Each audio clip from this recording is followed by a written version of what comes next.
Hello, hello. Hello. What a crazy start to today's podcast. TXD. Let's go. Good afternoon, Foxshots. Hello, hello. Welcome to Shrine Talk episode 40. Damn, been doing 40 episodes of this podcast.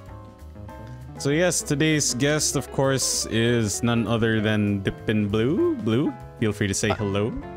Hello, everybody. Always nice to be here. Always an honor to be here. And for those who do not know you, Blue, do give a brief introduction. I want you to do the honors.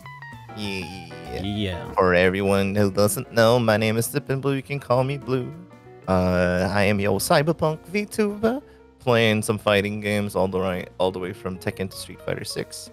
Currently on my arc of training Street Fighter 6 on the side while having fun with Tekken 8.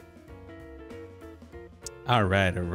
There you go. That is Blue in a nutshell. And of course, for those who have not followed Blue, stop it. What are you doing? What?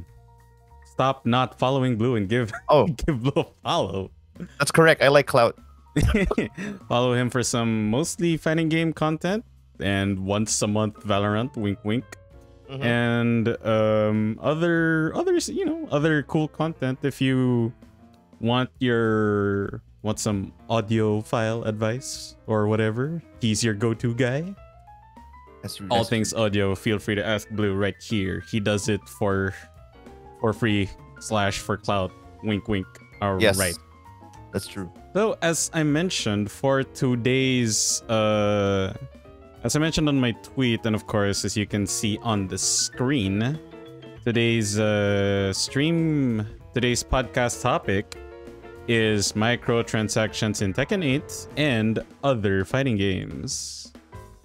Right. Now, to start with the topic, of course, gotta ask Blue some basic questions before we get to the meat of the topic.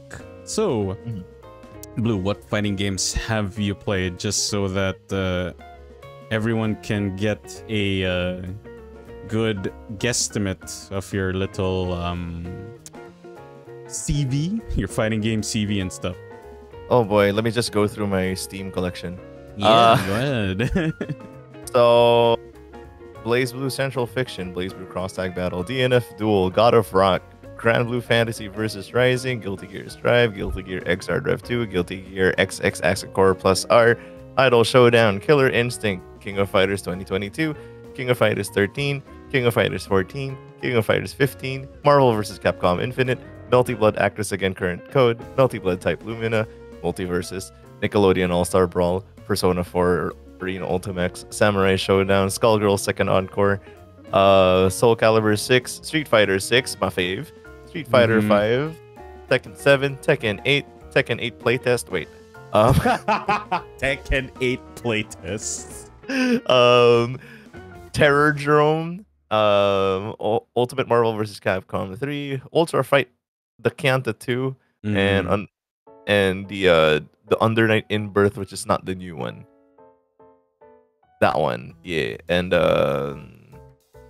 past fighting games, stuff from Fightcade, like Third Strike, CVS 2, Marvel vs. Capcom 2, Marvel vs. Capcom 1, Tekken 3, Tekken 5, a little bit of 6.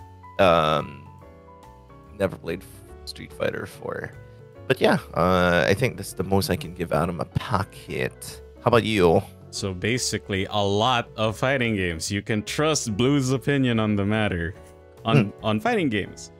As for yours truly, let's see. Oh boy, Tekken 3, 4, 5, Tag 6, 7, and 8. Street Fighter 2, Third Strike, 4, 5, 6, Street Fighter Cross Tekken, Marvel vs. Capcom Take You for a Ride, Virgil versus Marvel and Capcom 3. Did not play, yeah. Virgil. Yeah. Just pick Virgil. Just pick Virgil. And win. Yeah. I did not play Infinite. I did play Skullgirls. Did play Plus R, Revelator 2, Strive, which is how I met Blue. Yeah. Dunuff Duel. And although I do not consider it a fighting game, hot take, wink wink, Smash Bros. Melee, Brawl 4, and Ultimate. I did enjoy playing every single Smash game I did play. Love that game a lot. Holy shit, I forgot to mention Smash Bros. Holy shit. Wow. My bread and butter that started it all. Yes, how you discovered Ken with a hat, no less. For real. Oh my god, I feel bad. Yeah, all good. All good, all good. At least on our community's end, no one in our communities will cancel us for these takes. Oh yeah. Rest of the internet is a different story. Anyway. Anyway. So there you go. That is the brief like background that Blue and I have when it comes to fighting games. That's right, that's right. Right. Tip of the iceberg, actually. Yeah, pretty much. It's the fastest we can like just pull out of our hats. Like, what have we played? Man, what have more to the point, like what have we not played? I think would be easier to answer. Oh god, that's right. Right. There's a lot still that I have not played, but Yeah. more than enough to say the least at this point. All right. So, next question. What is the most amount of time you have spent in a fighting game? At least in terms of like just pure playtime. So, ranked, offline play, labbing included. I think just going through my statistics, I think Street Fighter 6 has already outdone my Strive playtime. Wow. That's insane. Yeah. Street Fighter 6 has accumulated 735.2 hours of playtime. In its short lifespan so far. Holy, come to think of it too, right? Like Strive has been older, and then I spent that much time on this game. But yeah, and clearly this is most of the games that I do play. Like, despite of me playing other games outside of Street Fighter, like Cyberpunk, it's not even close to half. It's like 353.4 hours in Cyberpunk. Damn. So, holy, I love Street Fighter 6. It's clear as day. But Glad to hear that. I mean, again, we did discuss this before. Like, the honeymoon period of fighting games is like the make or break period for a fighting game to leave an impression on all of its players. That's true. And if a good chunk are still playing after that, that is already considered a big success. All right. As for yours truly, most time I have spent in a fighting game, just based on my statistics, is hilariously Tekken 7. I have spent at least 900 hours. 900 hours on Tekken 7.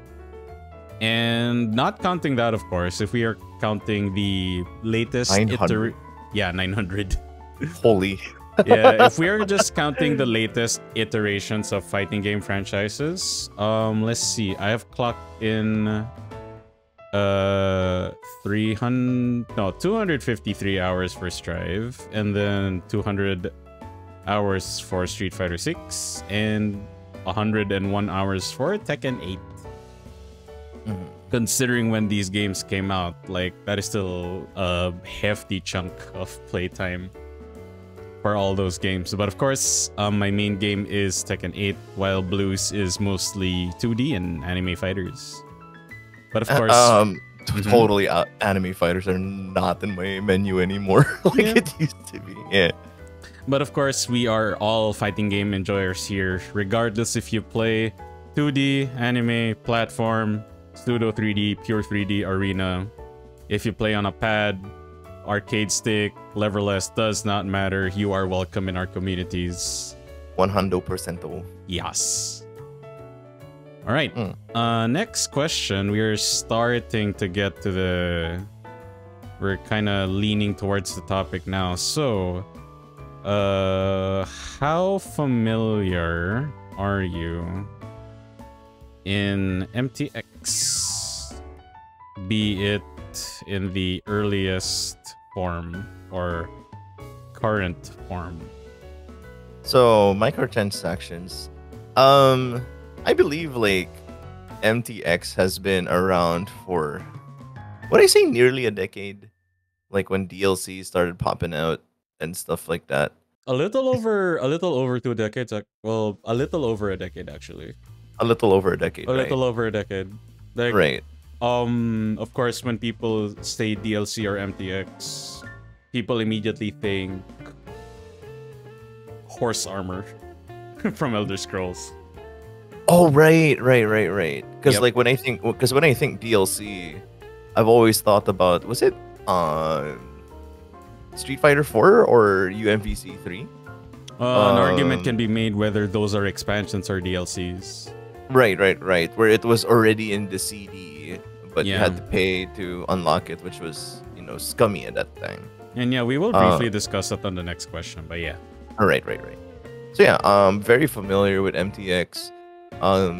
Definitely, in my perspective, it's one of probably the best ways to like, to help support a game developer, which comes to like making sure the game stays afloat.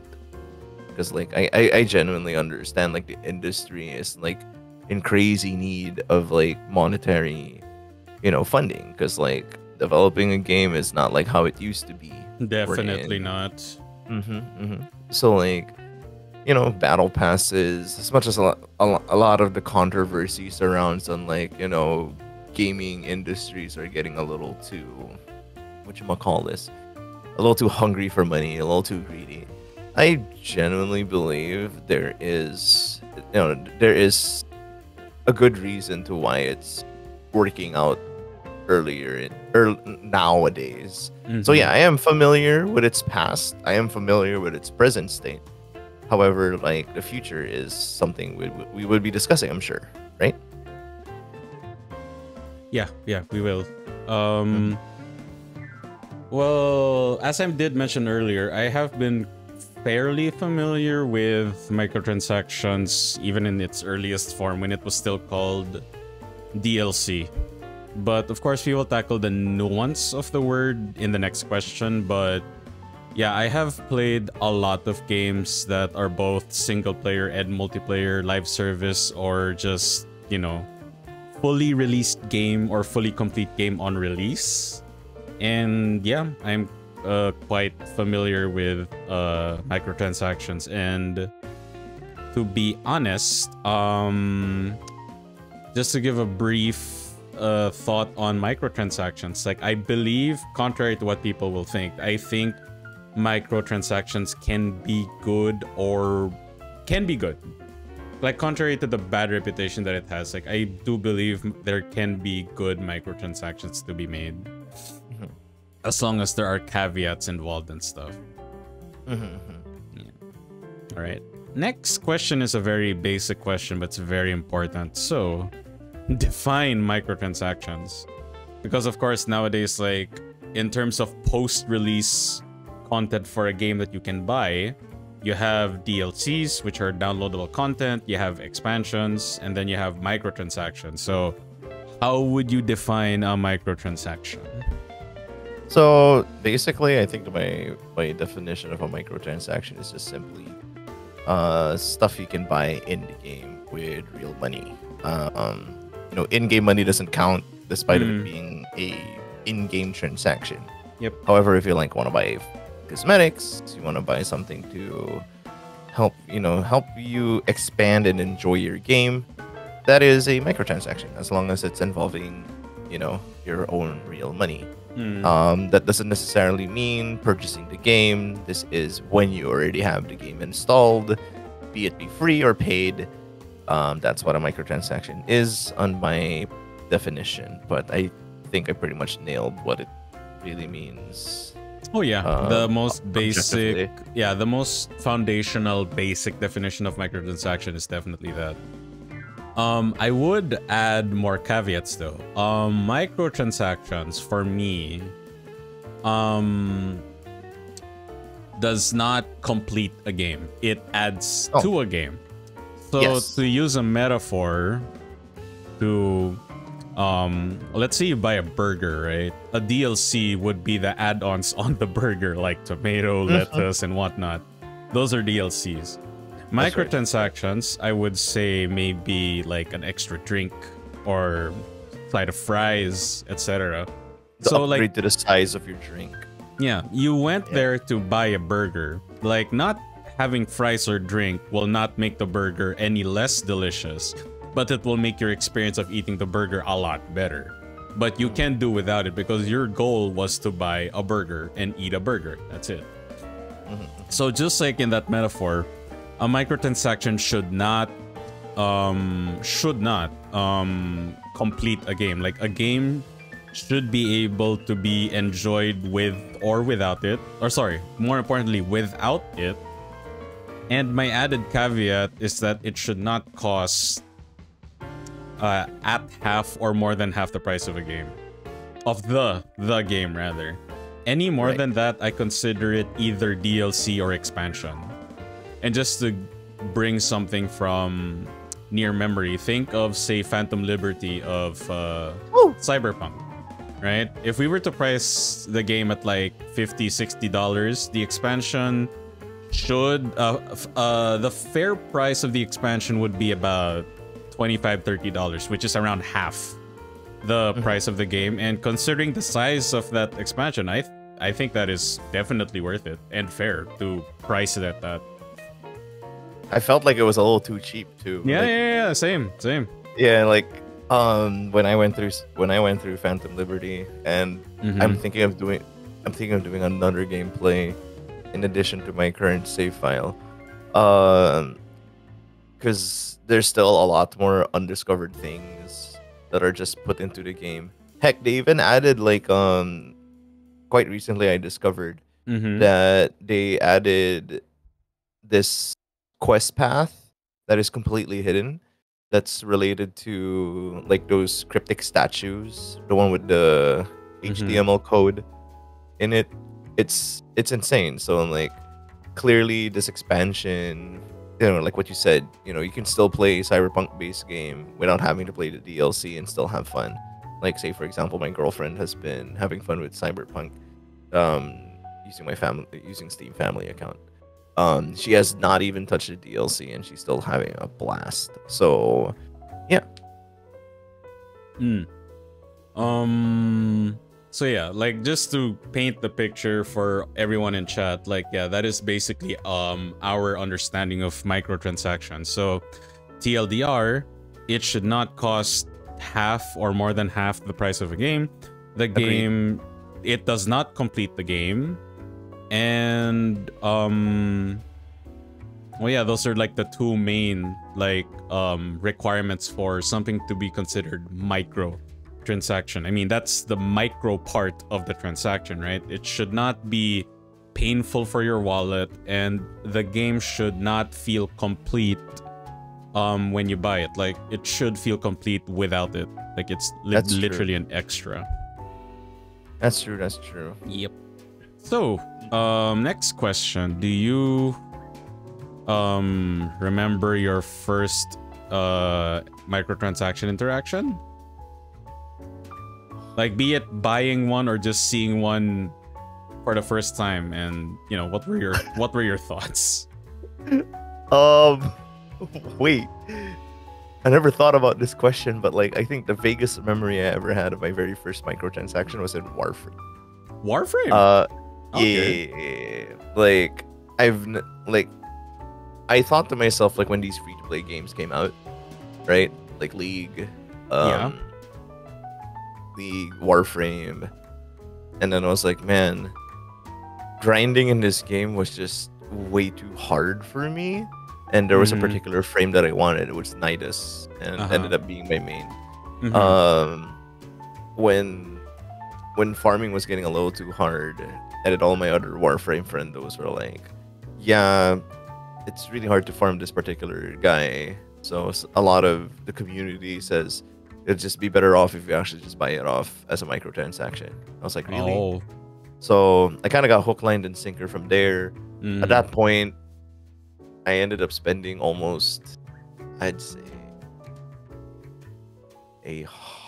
$150 on Warframe at some point, and then that's when I was like, you know what, I'm gonna quit this game. I don't like this anymore. Mm. And then after which were the DLCs for Smash 4. Mm. When Ryu came out, that was my first DLC that I got because I wasn't really Oh. interested in the other DLCs from Smash 4. Mhm. And then when Cloud came out, yeah, I was freaking out too. I was like, oh my god, oh my god. Yeah, oh my everyone god, was oh my god. freaking out. Yeah. And then I was like, and then when Bayonetta came out, and I wasn't even familiar with the Bayonetta series, I just wanted to buy it because how cool her moveset was. Oh. So yeah, those are my earliest memories of microtransactions because I had a gap in gaming at some point. So okay. yeah. And then I only knew of like microtransactions pretty later into the game because I kind of skipped the PS3 era. So yeah. All right. Well, me personally, my first interaction, although it was considered DLC back then, just based on my definition, I consider it a microtransaction. That's obviously horse armor in Oblivion, one of the most reviled and laughed at DLC / MTX made in gaming history, in my opinion, because the horse armor literally did nothing. It just made your horse look cooler. And even then, that is subjective because, in my opinion, it made your horse look tackier, so not exactly cooler. Oh god. Yeah. But I gotta search what this looks like. Yeah, go ahead. Just search like Elder Scrolls Oblivion horse armor. And after that, obviously I did play League of Legends. I had my League of Legends phase. Yeah, cringe, I know. And yeah, on top of like back then you could not farm for riot points. You had to buy those. You could farm for summoner points, I believe it was called, and you can use that to buy champions. But of course, if you wanted the cool skins and stuff, you had to fork over money to buy real money to buy that. And I think I even remember like League had that. I think I also paid for League, not for the skins, but however I bought like the stuff for the pages, the rune pages. Oh yep. Yeah. You could, yeah. I think it was the rune pages or some runes you could buy with summoner coins, but eventually, like, you had to use riot points for that. It was just much more efficient that way. And for Rocket, wow, Black Ops 2 DLC. Map packs. Oh boy. Map packs in a shooty game. You know, back then I'm not even sure if, and I am curious now because now that you mentioned it, Rocket, like, if, for example, Blue and I were playing Black Ops 2 and I had the DLCs and Blue did not, does that mean that he cannot join me in a match if he did not have the DLCs? Because if he could not, that is pretty fucked up.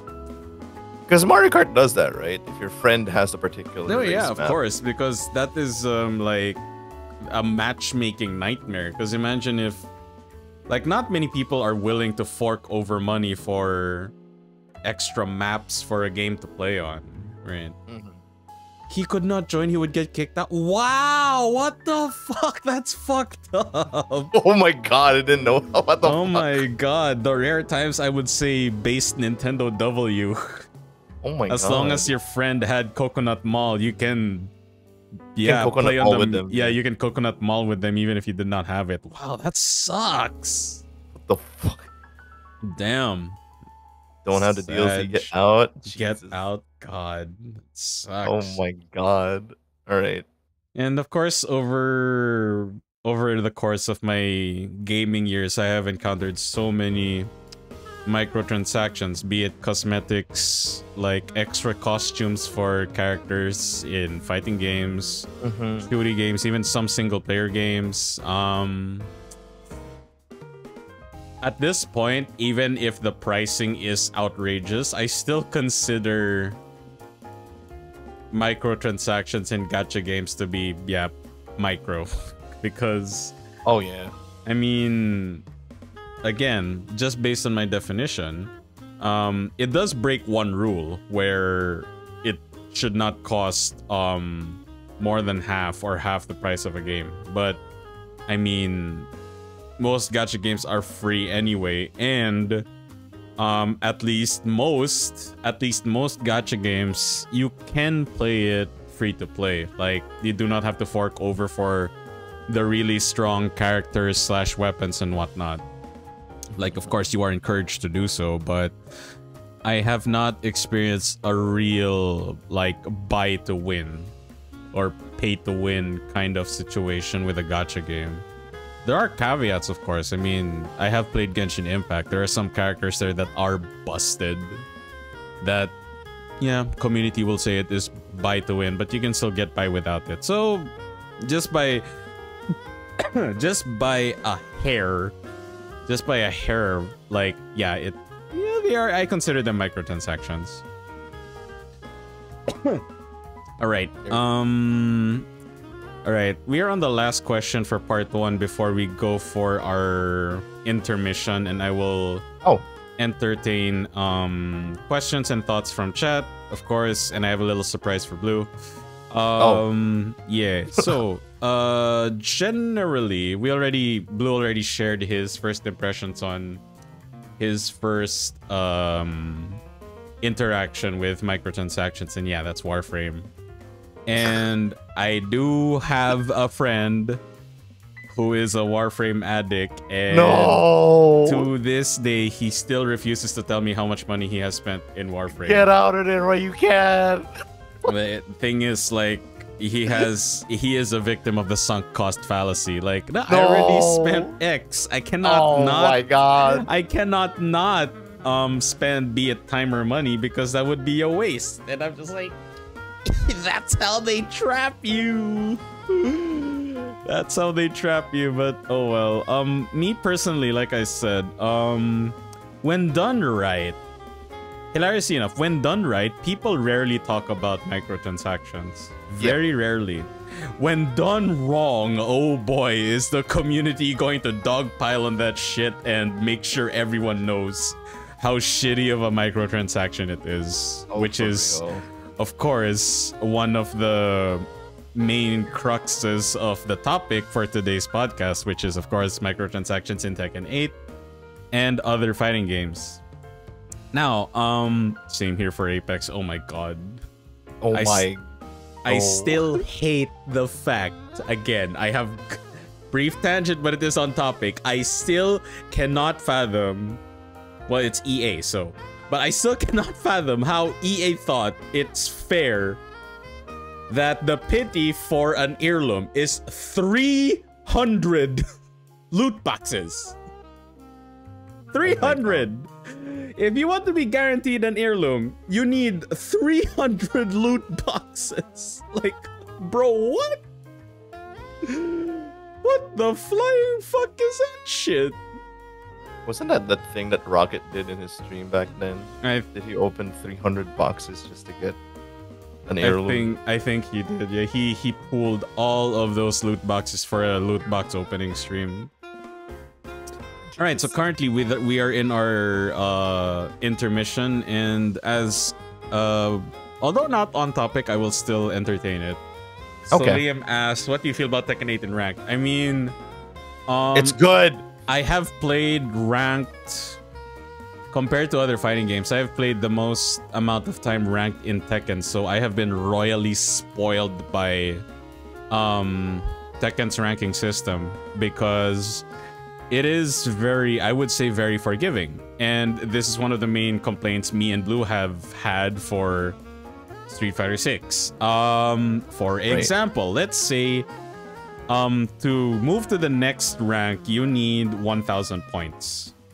Right? 1,000 points from rank A to rank B. And let's say that because of a match, you have 1,200 points. Alright, which means that you have an extra 200. When you rank down, you can easily get that back because the game does adjust on the rank disparity between you and your opponent. So if you win against a higher ranked opponent, and there is a cap for that, I believe the rank difference is like within the same color ranking or the first rank of the next color, you will earn more points. So let's say I am 1 rank above blue and we are on red ranks. He will earn more points if he beats me, and I will lose more points if I lose to him. But you will always, here's the funny part, you will always earn way more points than you will lose points in Tekken.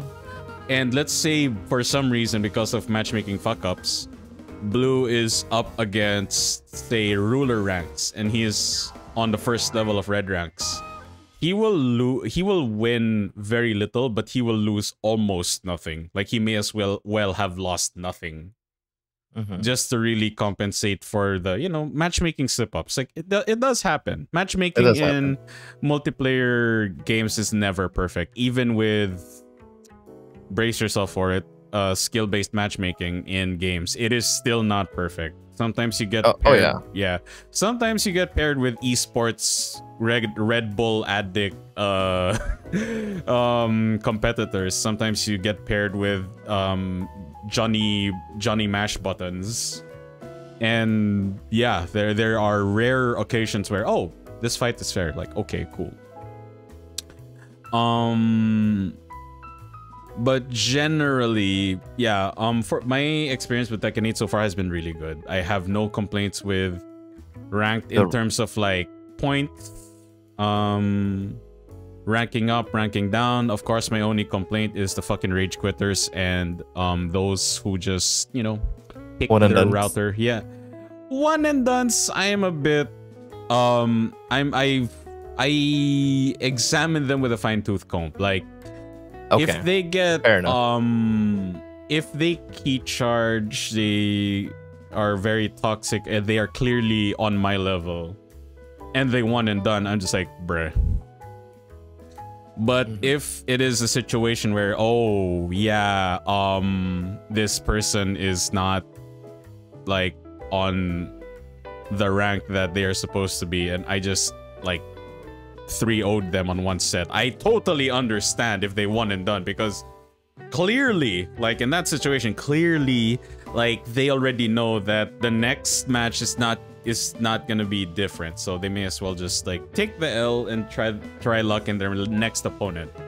That is totally fine, because we are not at a tournament. This is just a ranked match, and I still believe that games should still be one thing and one thing only: fun. And fun is still very subjective. But generally, Blue, since Street Fighter 6 is your main plate, how has your experience with Tekken 8 rank been so far? Oh my god, I swear to goodness, Capcom really needs to take notes when it comes to rank.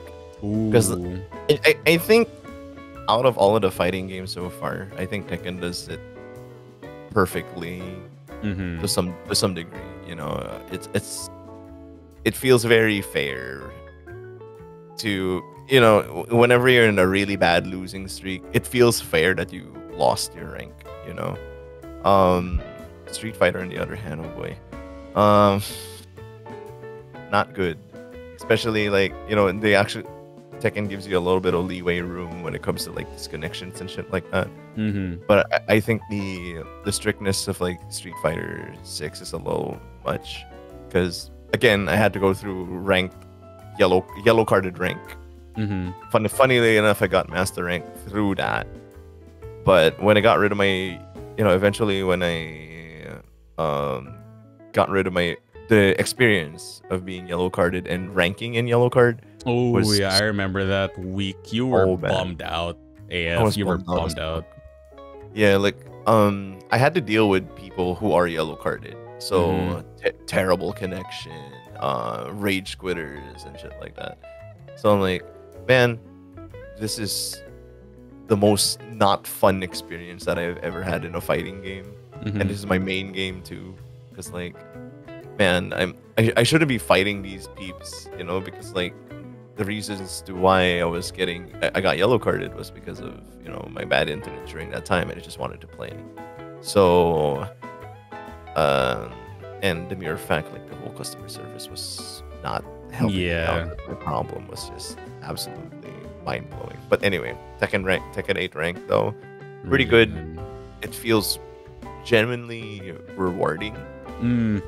And more importantly, forgiving, in my opinion, forgiving. Very forgiving. I guess the rage quitters is a problem they need to address. The cheaters, it's another problem they need to address.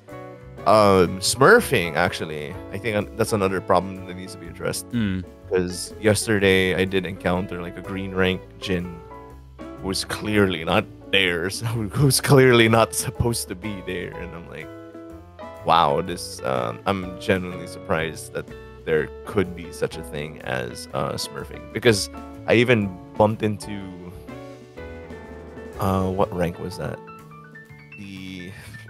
The last rank prior to blue ranks. That particular purple rank. I bumped into one of those yesterday, and I was like, wait, hold on a second.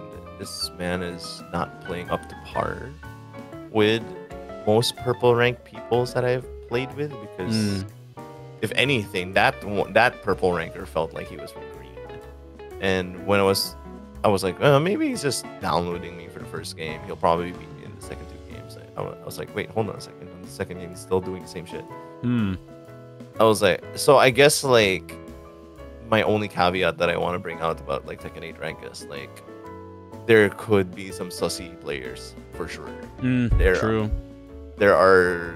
It feels a little bit more inconsistent in comparison to like Street Fighter 6. I think the strictness to Street Fighter 6 does have its benefits, because wherever you are rank wise feels like where you're supposed to be. Yep, very true. Tekken, however, feels inconsistent. Yep. That's my only caveat that I feel like that still needs a little bit of tweaking. But I believe in Harada. No, I completely believe you there. There are some inconsistencies in matchmaking in Tekken 8. And of course, everyone's most hated cheater is back at it again. Freaking Faribors. Very well-known, infamous Tekken cheater. Auto throw break, auto low parry, easy electrics. And of course, he is no match for pro players because they know how to counter that shit. Oh my goodness. It is still, it baffles me. Yeah, even Rocket knows. It baffles me how he was able to slip through the cracks. However, it seems that Murray and the team is really more vocal about this. Like they were rarely addressing this in Tekken 7. He's still in God of Destruction. Well, I still have optimism for the Tekken 8 development team. I think they are just being very careful because they do not want they want to prevent like because it's very clear that Fireborz is cheating. Like you could be very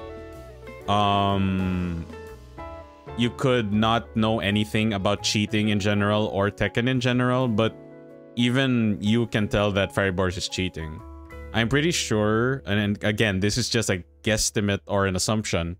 I'm pretty sure Murray and Harada are making sure that if they do, or when they ban or derank Fireborz, they want to make it a long-term, like, a long-term deterrent and a proper, like, punishment. And of course, they want to prevent people from accusing others of cheating just so they get banned and shit. I think they want to find a way to screen accused cheaters efficiently instead of, you know, checking the Twitter feed for reports for it. Like, there will be a lot, and how many of those are actual cheaters or just people who are salty they lost? Oh yeah, this guy cheated. Like, they broke my throw like 5 times in a row. When you look at the footage, that's because you did 5 throws in a row. Of course, they're gonna break it 5 times in a row. Oh my god. Same break too. Yeah, same break too. Anyhow. Alright, my surprise for Blue is that I have prepared 15 questions. Oh my god. That are Tekken related, just to test how knowledgeable he is about Tekken. Now, of course, I did measure this. And I did fine tune it so that I believe he can answer these. These are not obscure questions like, oh, what is the input for Julia's Mad Axe's throw? Like, no. Oh god. Yeah, don't worry. Only long-term Tekken fans and Julia mains will know what that is. Okay. And for those who do not know, it's quarter circle back forward 2. One of the fastest throws with the tightest throw break window in the entirety of the franchise. But yeah, I double checked these questions, and I think Blue can realistically answer them. Okay, let us test Blue's knowledge for Tekken for the roughly 2 months that it has been out. All right. Question number 1. What is the input for a flash punch combo?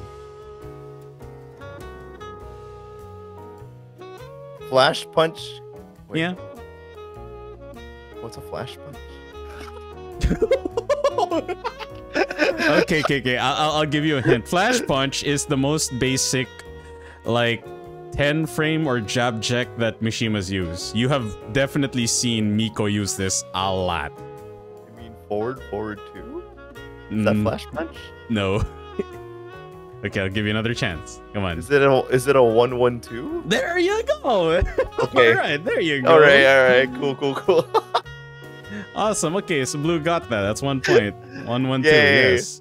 So for those who don't know, flash punch or FP, it's 1-1-2. So that's what it's called. Yeah, okay. Most characters, even though they do not have a flash punch, if someone asks like, "What's my best punish for this?" Flash punch. They already know what that means. So basically a 10 frame move, or sometimes 10 frame. All right. Now, question number 2. What was Victor's throw break window before the patch? Ooh. That's a 14, I believe. Correct. Yes. Yay. Now, do you know the throw break window now? It's not a question, of course, but this is a follow-up. Like, do you know? The uniform one is 20.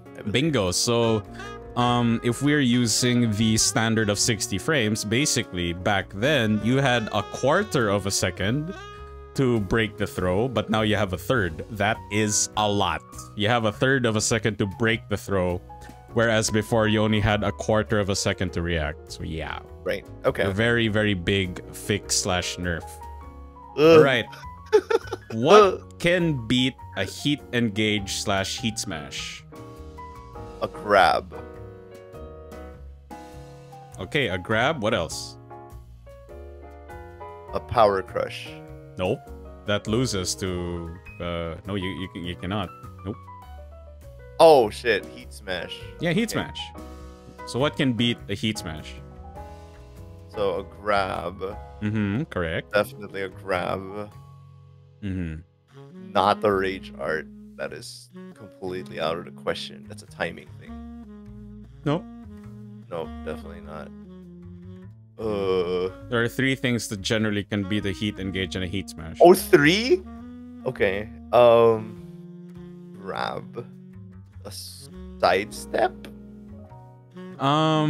Generally no, because for example, Dragunov's heat smash, although you can sidestep, it tracks on every hit, so you have to sidestep 3 times in a row. But you're not wrong. Grab. Yeah, grab. There are 3 things. Yes. If the heat smash or engage is not a low crush, it can beat it. That is correct. And what's the last one that can beat it? Although you said it is a timing issue, it can still beat it. Rage art? Yep, correct. Rage art is the only thing on hit that will beat a heat smash or engage when they clash together. That surprises me. Yep. Okay. Now you know. All right. Oh, I know. Okay. Okay. Question number 4. What do you call Xiao Yu's crouch stance? The Phoenix something. Okay, that is slightly correct, but there's an easier way to do it. What's the abbreviation for it? A very apt abbreviation for it. Down 1 plus 2. I mean, that's the input, but that's Damn not. it! Yeah, that's the input, correct, but that's not what people call it. Fuck. Okay, this one is it's 3 letters, dude. 3 letters. I've mentioned this before. PHX? No. AOP. Fuck! There you go. That's why it is such okay. an... Yeah, that is why it is such an apt... It's a very apt way to describe it. Hang on, let me just refresh your ninja. Because it's blurry. Yeah, it's just a buffering thing. It's okay. Yeah. So yeah, like, that is the abbreviation for Xiao Yu's crouch stats. It's AOP. Alright. Okay, this one, I will be shocked if you know, but you will be glad you do. Question number 5. Who is Tekken 8's currently largest non-large category character? And just so I can give you a hint, large category characters are basically the Bears, Jack 8. Those are large characters, yeah. But who is the largest non-large character in the game right now? Paul? Nope. Okay, so this is a size thing. Hitbox. Yep. It's not Paul. No, it's not Paul. It's not Drag? Nope. Not Drag. Oh, I'll figure this out. Victor? Bingo! Correct. Paul? Yeah, there you go. Victor. Surprisingly, Victor is actually bigger than King.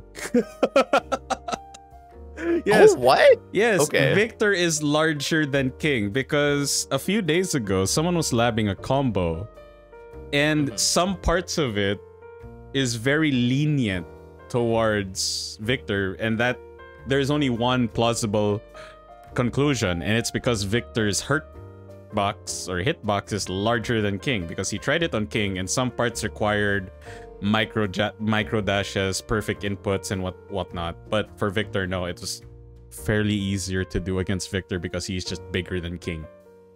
Oh, okay. Yep. So there you go. Yes, currently Tekken 8's largest non-large character is actually Victor. Yep. That makes sense because he's pretty. That is also why your moves have such big range. Yep. Right. Okay.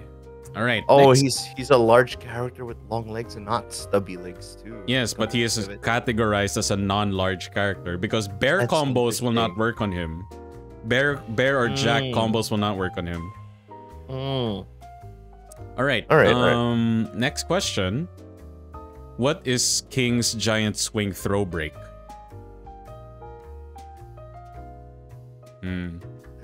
I'm just getting PTSD flashbacks of every time it's been landed on me. 1 plus 2? Oh no, that's wrong. No wonder I can never break it. It's 1. It's what? A 1. Yeah, giant swing is a 1 break. Muscle Buster, where he puts your legs up behind him and shit. Yeah. That is 1 plus 2. Giant swing is a 1 break. And fun fact, even if you do not break it, you can tech roll the end, so you only take 40 damage instead of like 65 damage. By mashing a lot of buttons. Yes, you mash the buttons so that you can tech roll. Shining Wizard was supposed to, yes, correct. Of course, the reason why people still do it is because when King is back to the wall, there is a high chance that King will yeet you straight at the wall for full damage, obviously. And of course, you know, it is a throw mix-up. The animation for Tijuana Twister and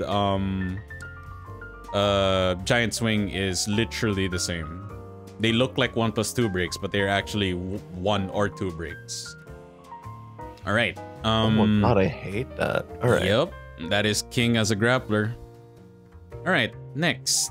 You should know this because we had a little bit with this before on your stream, no less. Okay.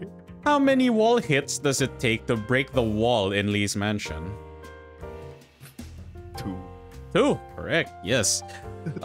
Like most walls, you need 2 hits to break it. The only exception, of course, are balcony breaks. Like after that, where you only need just 1 hit. You just need to splat them, and then, bam, broken. Another is the as a Zeta stage. The first wall is a balcony break, so you only need to wall splat and then smash it with 1 hit, and it will put them on the next floor. That is why Paul's perfect frame death fist grab on rage will instantly break it. Will instantly break it hilariously. All right. Next question. We're at the halfway point already. Asuka's forward 1+2 power crush. What kind of hit property does it have? A high? Correct. It is a high, which means you can duck it. Because Are you it is telling plus. me this because I couldn't duck it yesterday? 50-50. Oh, it's plus? It's very safe on block. It's very safe on. If it's not plus, it's very safe on block. Oh because there's pushback too. And the game does not tell you this, but I will impart this knowledge on you. It does have very slight backswing properties. Because there is a small window where Asuka leans back to whip the elbow forward. So yeah, it does have backsway properties, a little bit of it. So if you try to jab check Asuka at the same time she does it, you will whiff and you will get hit. It is a counter hit. Okay, got it, got it. Not only is it counter hit, it's a heat engager too. So you give her heat right after that. Okay, next. Lily's voila kick. What hit property is it? Voila. That's a mid. Yep, correct. It's a mid. And added info, it is a grounded mid. So staying on the ground and getting hit by that, on some mix-ups you have to, but you can immediately tech roll after that. Right. Okay, next. Who has the fastest electric?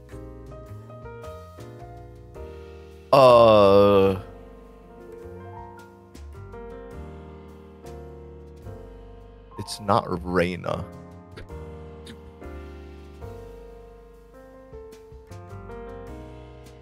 Is it Jin? No, you were right the first time. Are you for real? It's Reina? Reina has the fastest electric. Oh, okay. Yes, Reina has the fastest electric. It is the least plus on block because it recovers really slow, but it is the fastest. If Kazuya, Jin, electric at the same time, Reina is going to win that. Oh. Yep. It was teased on the first reveal trailer that Reina had. Oh, right. Kazuya and Reina did Doria at the same time, but Reina won. It was a little subtle hint to the community that, Reina's electric is a lot faster than Kazuya's. Correct, Yes. correct. Alright. Alright, so, how many frames maximum do you have to punish most block rage arts? So we're not counting rage arts like, say, Asuka's when charged, because you get pushed back all the way to all the way to France with that, with the pushback. So yeah, how many frames do you have to punish a blocked rage art? 20? Oh no. Less. Yep, less. One more chance. 12. Nope. That is way too. That is OP. Way too little. Yeah. Actually, the golden rule is 15 frames. Yes. That is why there are some people who look for 15 frame launchers, because back in Tekken 7, it was always muscle memory to launch someone after a blocked rage art, because that is one of the oldest muscle memories that Tekken veterans have had to fix with 8. Because most rage arts, when you block them, they are immediately launch punishable, because everyone has at least a 16 frame punish. At least. Most have 15 frames. Like Nina's down forward 2 is 15 frames. But Zafina's, for example, is only 16. So she cannot punish...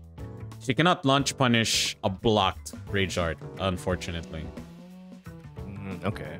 Alright. Next question. So, how many frames are most hop kicks?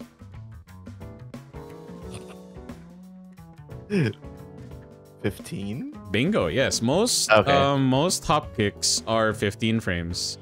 And they are generally, depending on the character and the spacing, they are either launch punishable. Well, they can be launch punishable or just hella minus. DF2s have the property of either being safe on block or only 12 frame punishable on block. Which is why people juggle between the two, because hop kicks have the general property of crushing lows. So just to check low opponents that love spamming lows, they will probably throw a they'll throw a hop kick to punish them. And of course, that is the difference between an orbital and a hop kick. An orbital crushes lows like a hop kick, and both of them launch, but an orbital is safe on block. All right. Okay. Question number 13. We're almost done with this little intermission. Is Lily's down back 4 a snake edge? Yes. Technically no, because a snake edge has to be faster than that. Anything, yeah. There is a category of lows, even if it does not launch or it does launch. We just call them Dragon Tails, because a Dragon Tail is very, very, very, very slow. And even though Laws does not launch, you have some characters like Lily who have that, where it's very slow, very reactable, and it will launch you on hit. But generally, a snake edge is not completely fast, where it's categorized as a hell sweep. I mean, that is why a hell sweep is called a hell sweep, because realistically, you can only read a hell sweep. You cannot react to one. A snake edge you can react to, but it's very fast. Faster than a Dragon Tail. So yeah. That is generally the generally like the community accepted definition of a snake edge. It's slower than a hell sweep, faster than a Dragon Tail.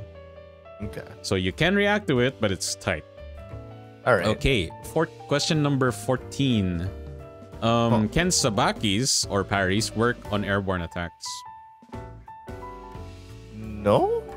Yep, they cannot. So back then, even Asuka's non-Sabaki parry can work on while running threes. And while running threes, which are also dubbed slice kicks or slice, you can parry it in Tekken 7. But in 8, they of course added the caveat that Sabakis can no longer do that on most hop kicks and airborne moves.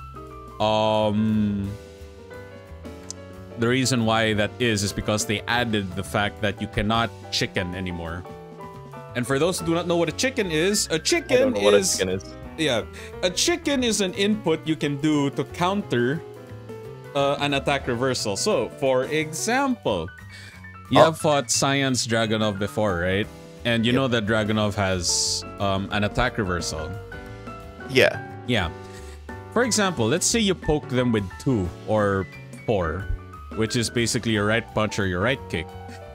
If you react fast enough, which is not realistic, even I cannot do that, or you hard read, which is more likely, if you read that they will parry it, at the parry window, if you input forward 2+4 or 1+3, which depends on which side your attack is coming from.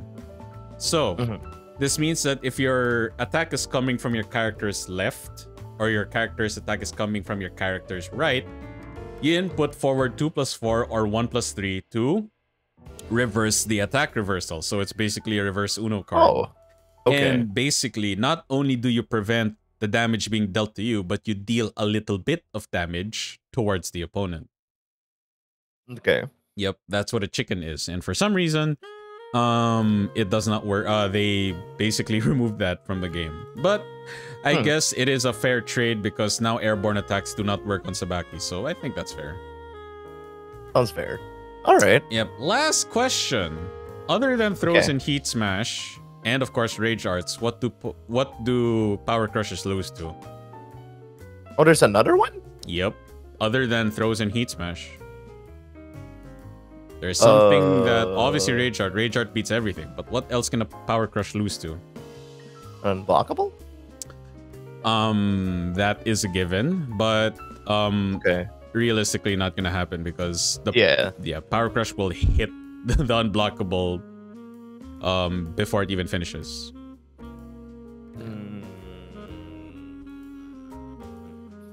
Hold on, I'm thinking. So not a block. So a Sabaki. Wait, no, that's very dependent on the character. Yep, it's very character dependent.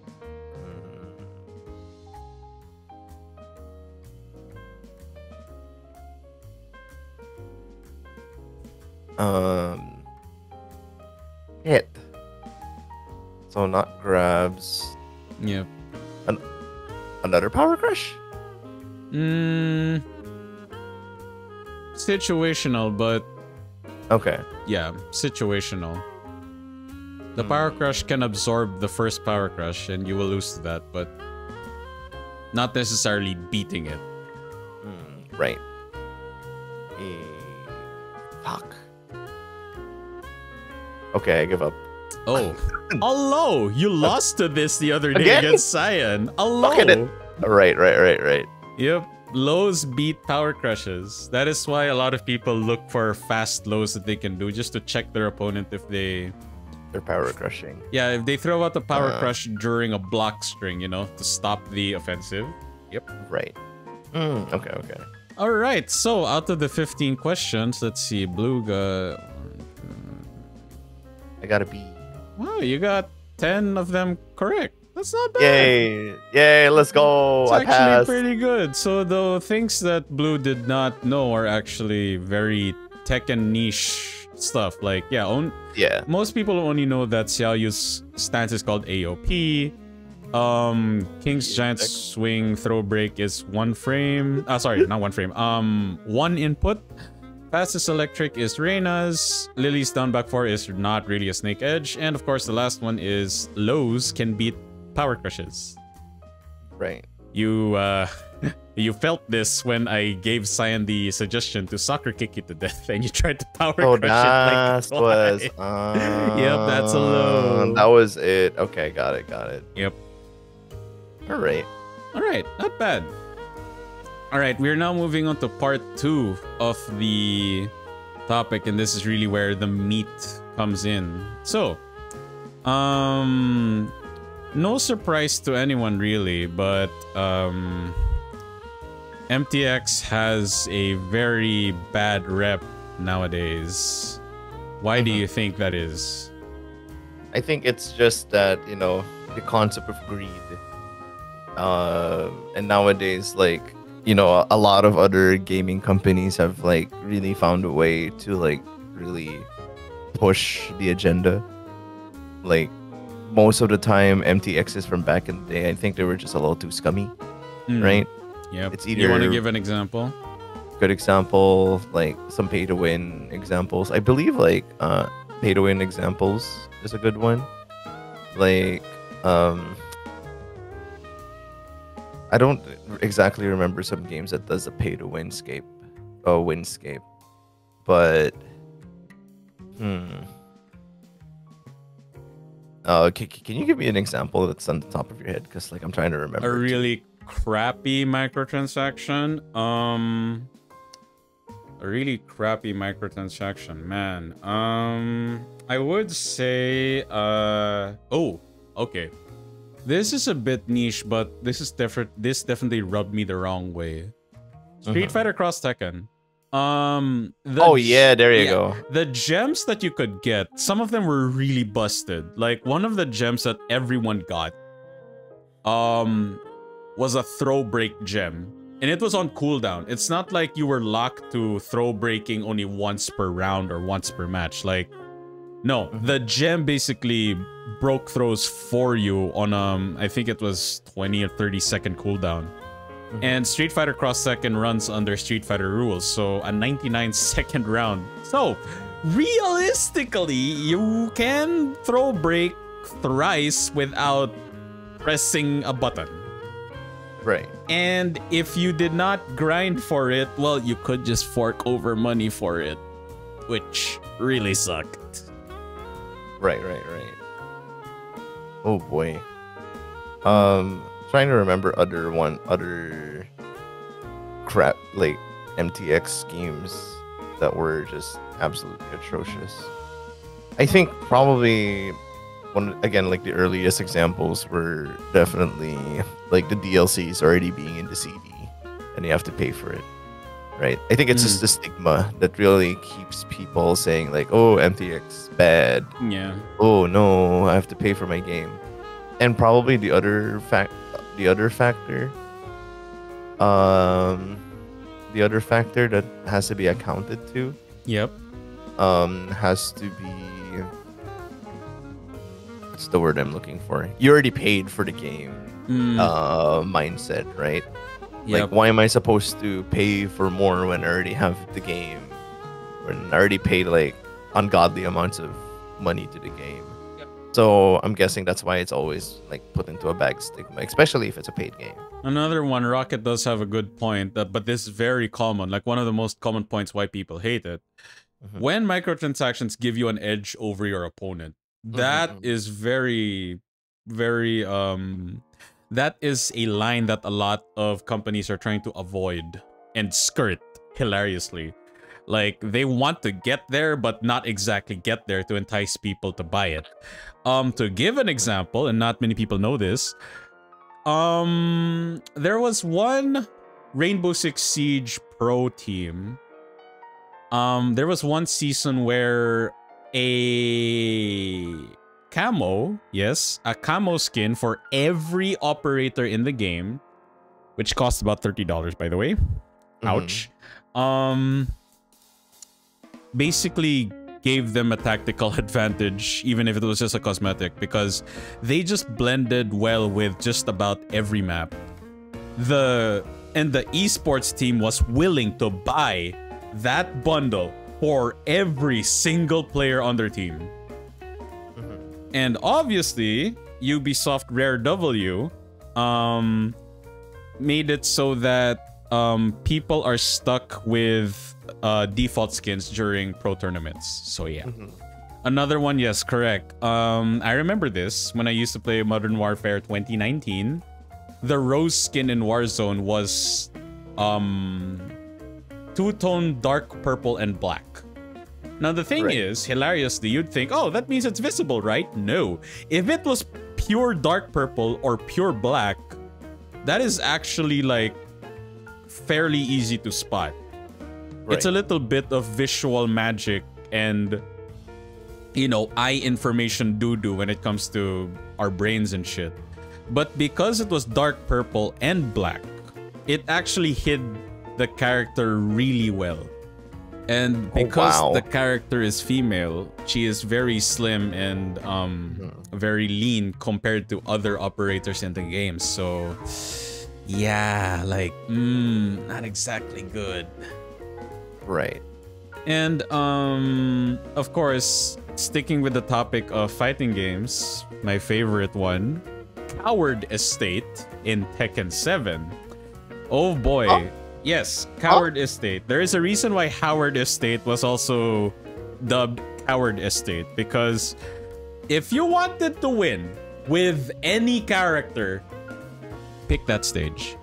The reason why is because there are so many people have labbed so many Coward Estate combos that deal upwards of 100 plus damage. And they are not Lucky Chloe, because Lucky Chloe can do that without walls. Right. But because of how wall breaks work in Coward Estate, there's literally 3 that you can break. And some characters that are not Lars can break all 3 very easily. Oh. Lee being one of them. So what most people did was to like in a set of first to 3. If they lost the first set, they will steal back momentum by picking the same character, because most Tekken rules, when you lose, you change either character or stage. You cannot do both. Okay. So what most people did is they used their same character, but they just picked Coward Estate instead. And the opponent now has a choice. Change the character or stick with Coward Estate, but pick a character that can make the most out of the wall breaks. Right. That is why, in no small sense was it really a microtransaction, but it was considered a pick this and win, so yeah. Oh, okay. Hilariously, that kind of blows my mind. Geese Howard has so many, his own stage. No shocker. Geese Howard has so many like touch of death combos on that stage that even I could do. Even I could do without being a Geese main. I could learn it and be able to do it in under 1 hour. Right. It was that easy because Howard Estate was just that much of a advantage. So yeah, I think that word is really the buzzword that a lot of the gaming community hates when it comes to microtransactions. If it gives you an advantage, it immediately is like a cross mark for everyone and a red flag, like, oh no, this is bad. Yeah. And I'm pretty sure most of you have watched Street Fighter V videos where some stages and costumes are banned. My favorite one was the beach stage, because I forgot which character, but characters like Jury, who had fireballs that are on the floor, become invisible for a you short are on moment. The beach, because the waves are ankle, sometimes even knee level, so you could not see the fireballs.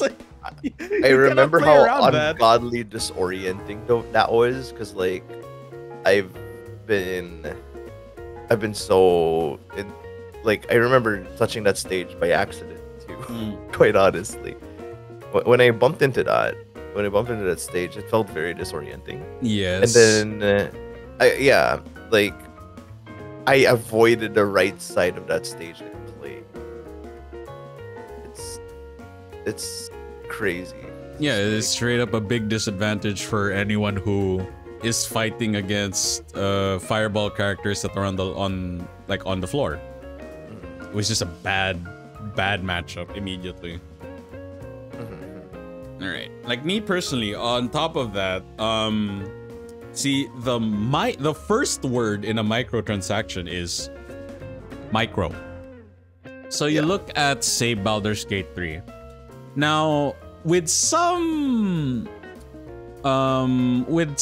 level of semantics, you can technically say that Baldur's Gate does have microtransactions. MTX stands for microtransaction, Chica. Technically, Baldur's Gate 3 does have microtransactions, and that is the deluxe edition. Now, granted, the deluxe edition is very, very cheap.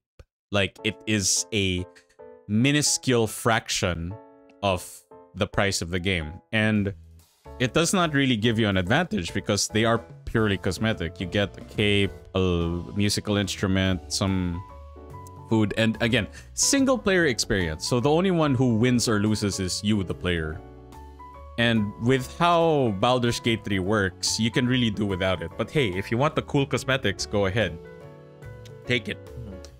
The reason why people were okay with that is because the price for that is very micro. It's a very small fraction of the price of the game. what people will get bothered by, even if a microtransaction does not give any sort of advantage, it is cosmetic, it does not complete the game, it's obviously the price. Now, of course, one of the most compared things with Tekken 8's microtransactions is the price, which we will get to later. Now, before that, I just want Blue and I to set this in stone, right? So how would you differentiate? That is the next question. How would you differentiate a bad MTX and a good MTX? Oh wow, okay. Yeah, how would you differentiate the two?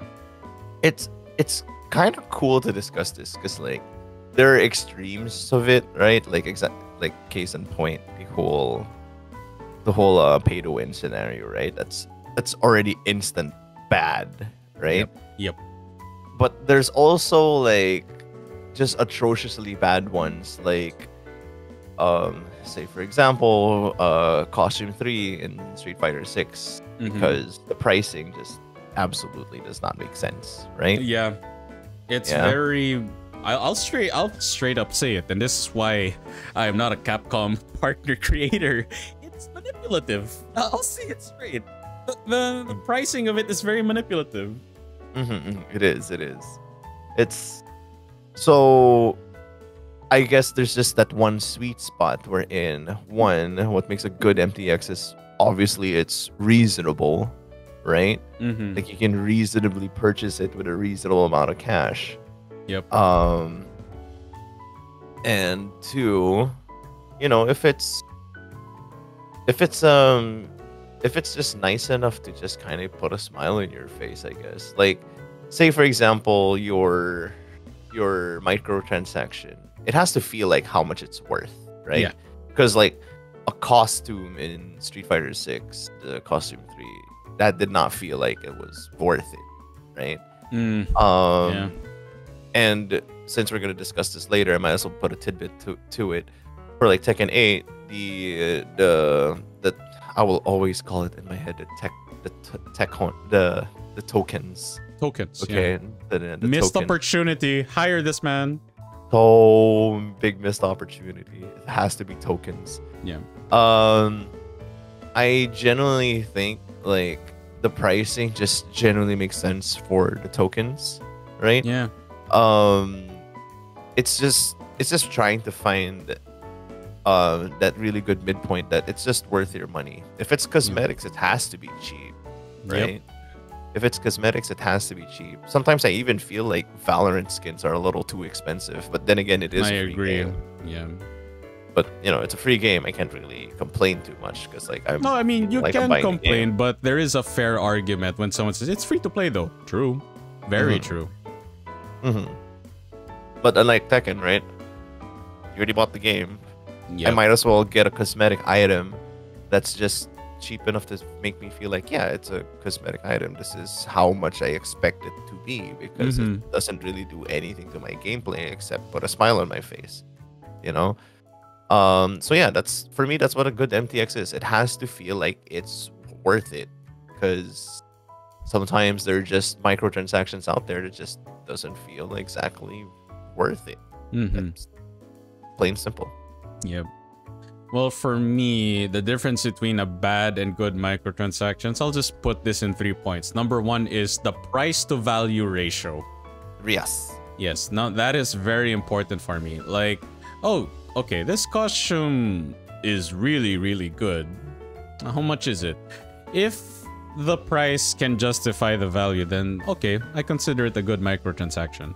But if for some reason, like, and yes, I'm looking at you, Overwatch, some legendary skins in that game are literally like 20 USD, and I'm like, okay, you know what? I do not want to be presumptuous, but how good is this skin for it to cost 20 USD? And I look at the skin, and I'm like, this looks just like a clean recolor of the character's base outfit with some added accessories. Like, really?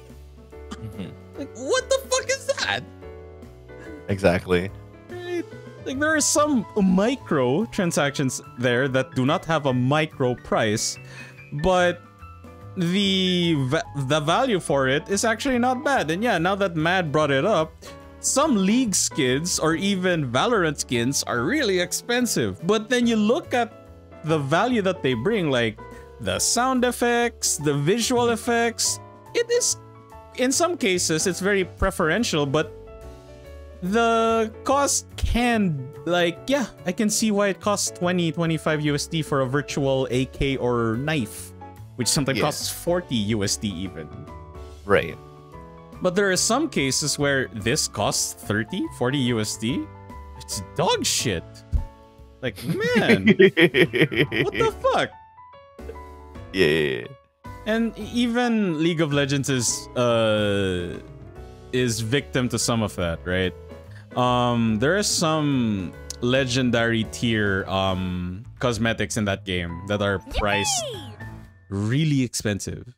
But I'm like, okay, I know like it's kind of like looking at, say, what's your favorite Vandal or Phantom skin in Valorant, though?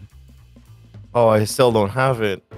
I want Prime. I want Prime Vandal so much. So you look at the Prime Vandal and you know that it is, I'll just call it, just for brevity's sake, I'll just call it Prime tier, okay? So you look at the Prime Vandal skin and you know that that is a Prime tier skin. Then further down the line, Valorant's like, we have a new Prime tier skin, and you look at it, ooh, okay. And then the price is the same, and then you look at it, you're like, this is Prime tier? This does not look Prime tier. Yeah. A lot of games are very victim to that, and I think Rocket and I can agree. Look at Apex Legends. Look at Apex Legends. There are some legendary skins for Apex characters, and I'm like, no. No. Like, the default outfit looks even better than some of these outfits because, ugh. But they cost the same, so, question mark. Another differentiation between a bad and good microtransaction is, now this is a bit of a nuanced situation, but if a microtransaction can give you an advantage, a very significant advantage, that for me is bad, because then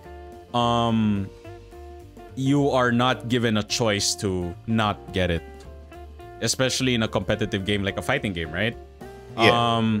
So for example, right, I mean, that is why some characters are called, you know, DLC power, because they are overpowered because they are DLC characters and you have to buy them to win. But in terms of microtransactions, let's say, for example, right, let's say in Street Fighter 6, let's say that Cammy's jacket outfit kinda hides her legs, so it's harder to see how far it is going to reach. If it really did do that, that is bad. That is bad for, even for people who do not play Cammy and those who main Cammy, that is bad. Because that is now a competitive choice that you have to make. You're literally nerfing yourself if you do not pick that outfit.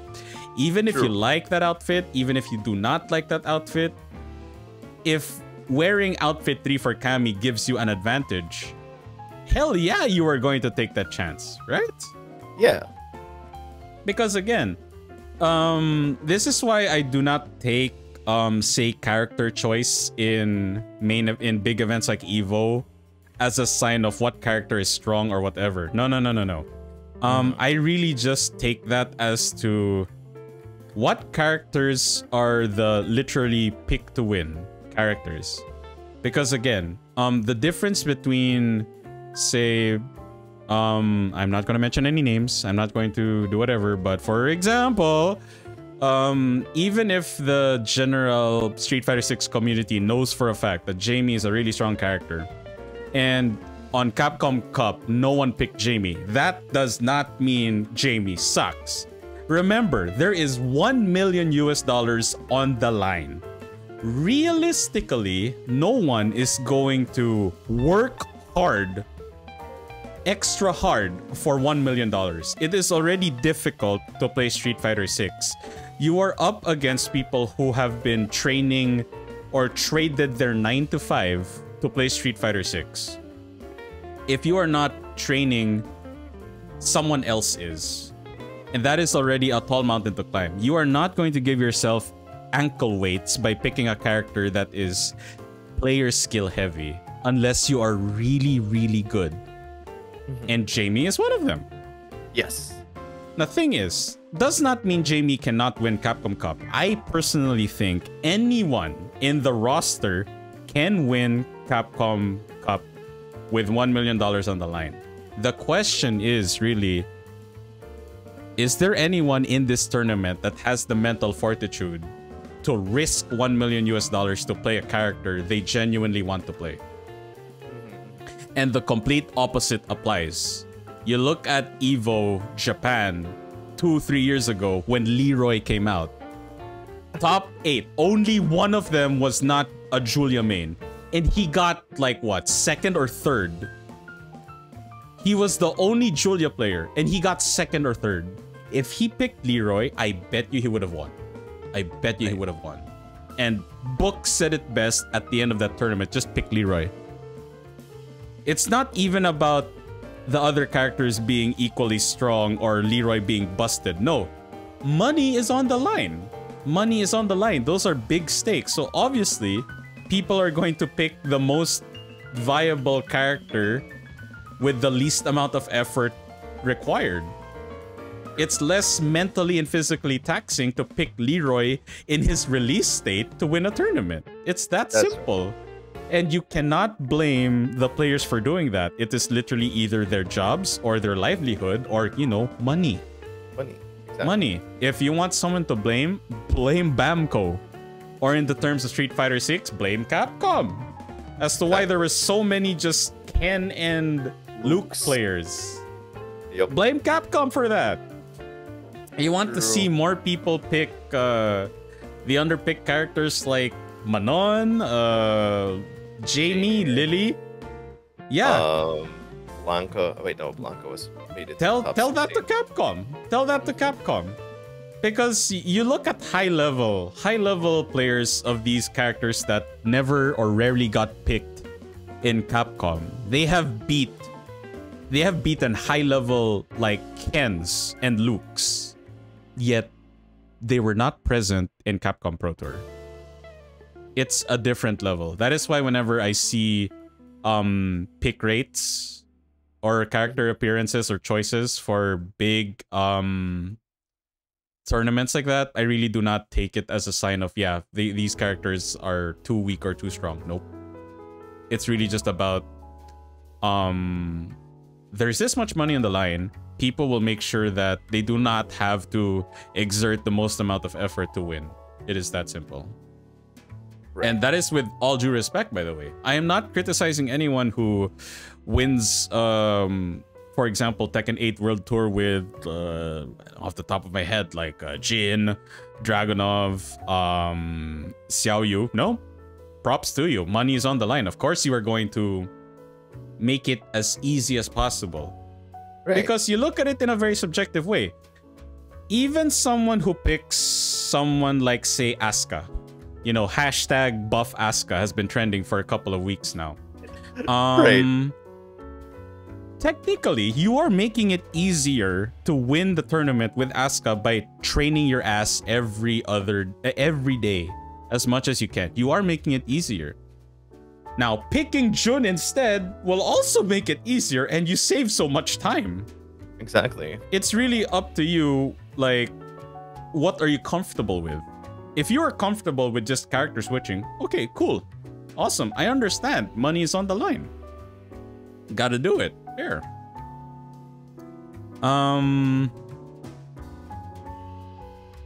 So that kind of situation, right? Where you are forced to pick or buy something you did not want to buy, like, ugh. That is a bad microtransaction for me. Agreed. Another example of this, before we move on to the next question, although it's not Tekken, it is fighting game related. One infamous character, if any of you remember Mortal Kombat 10 MKX with the Alien DLC. Oh boy. Yeah, I remember. No, I Even- think that was 10. Okay. Yeah, even the world's best Mortal Kombat player, Sonic Fox, who had a monster of an Aaron Black, had to switch to Alien because Tekken Master was just convincingly beating him. Convincingly. Very, very convincingly. The moment he picked Alien, boom, over. It was over. Like, everyone knew, like, uh-oh, nope, he's fucked. Yep. So it really is a matter of, like, yeah, that is, even the best player in the world could not win with his best character in his pool that he has been maining ever since, like, he has been maining said character. I think another good example of that is Steve in Super Smash Bros. Oh my god, yes. Yeah. Like, I remember that every, like, tournaments, a lot of people were winning with either Steve or Kaz. But Steve just definitely had more broken mechanics. Yeah. Kaz was more honest in comparison, though. Yep. But, like, yeah, definitely I've seen tournaments for Smash. It was Steve winning.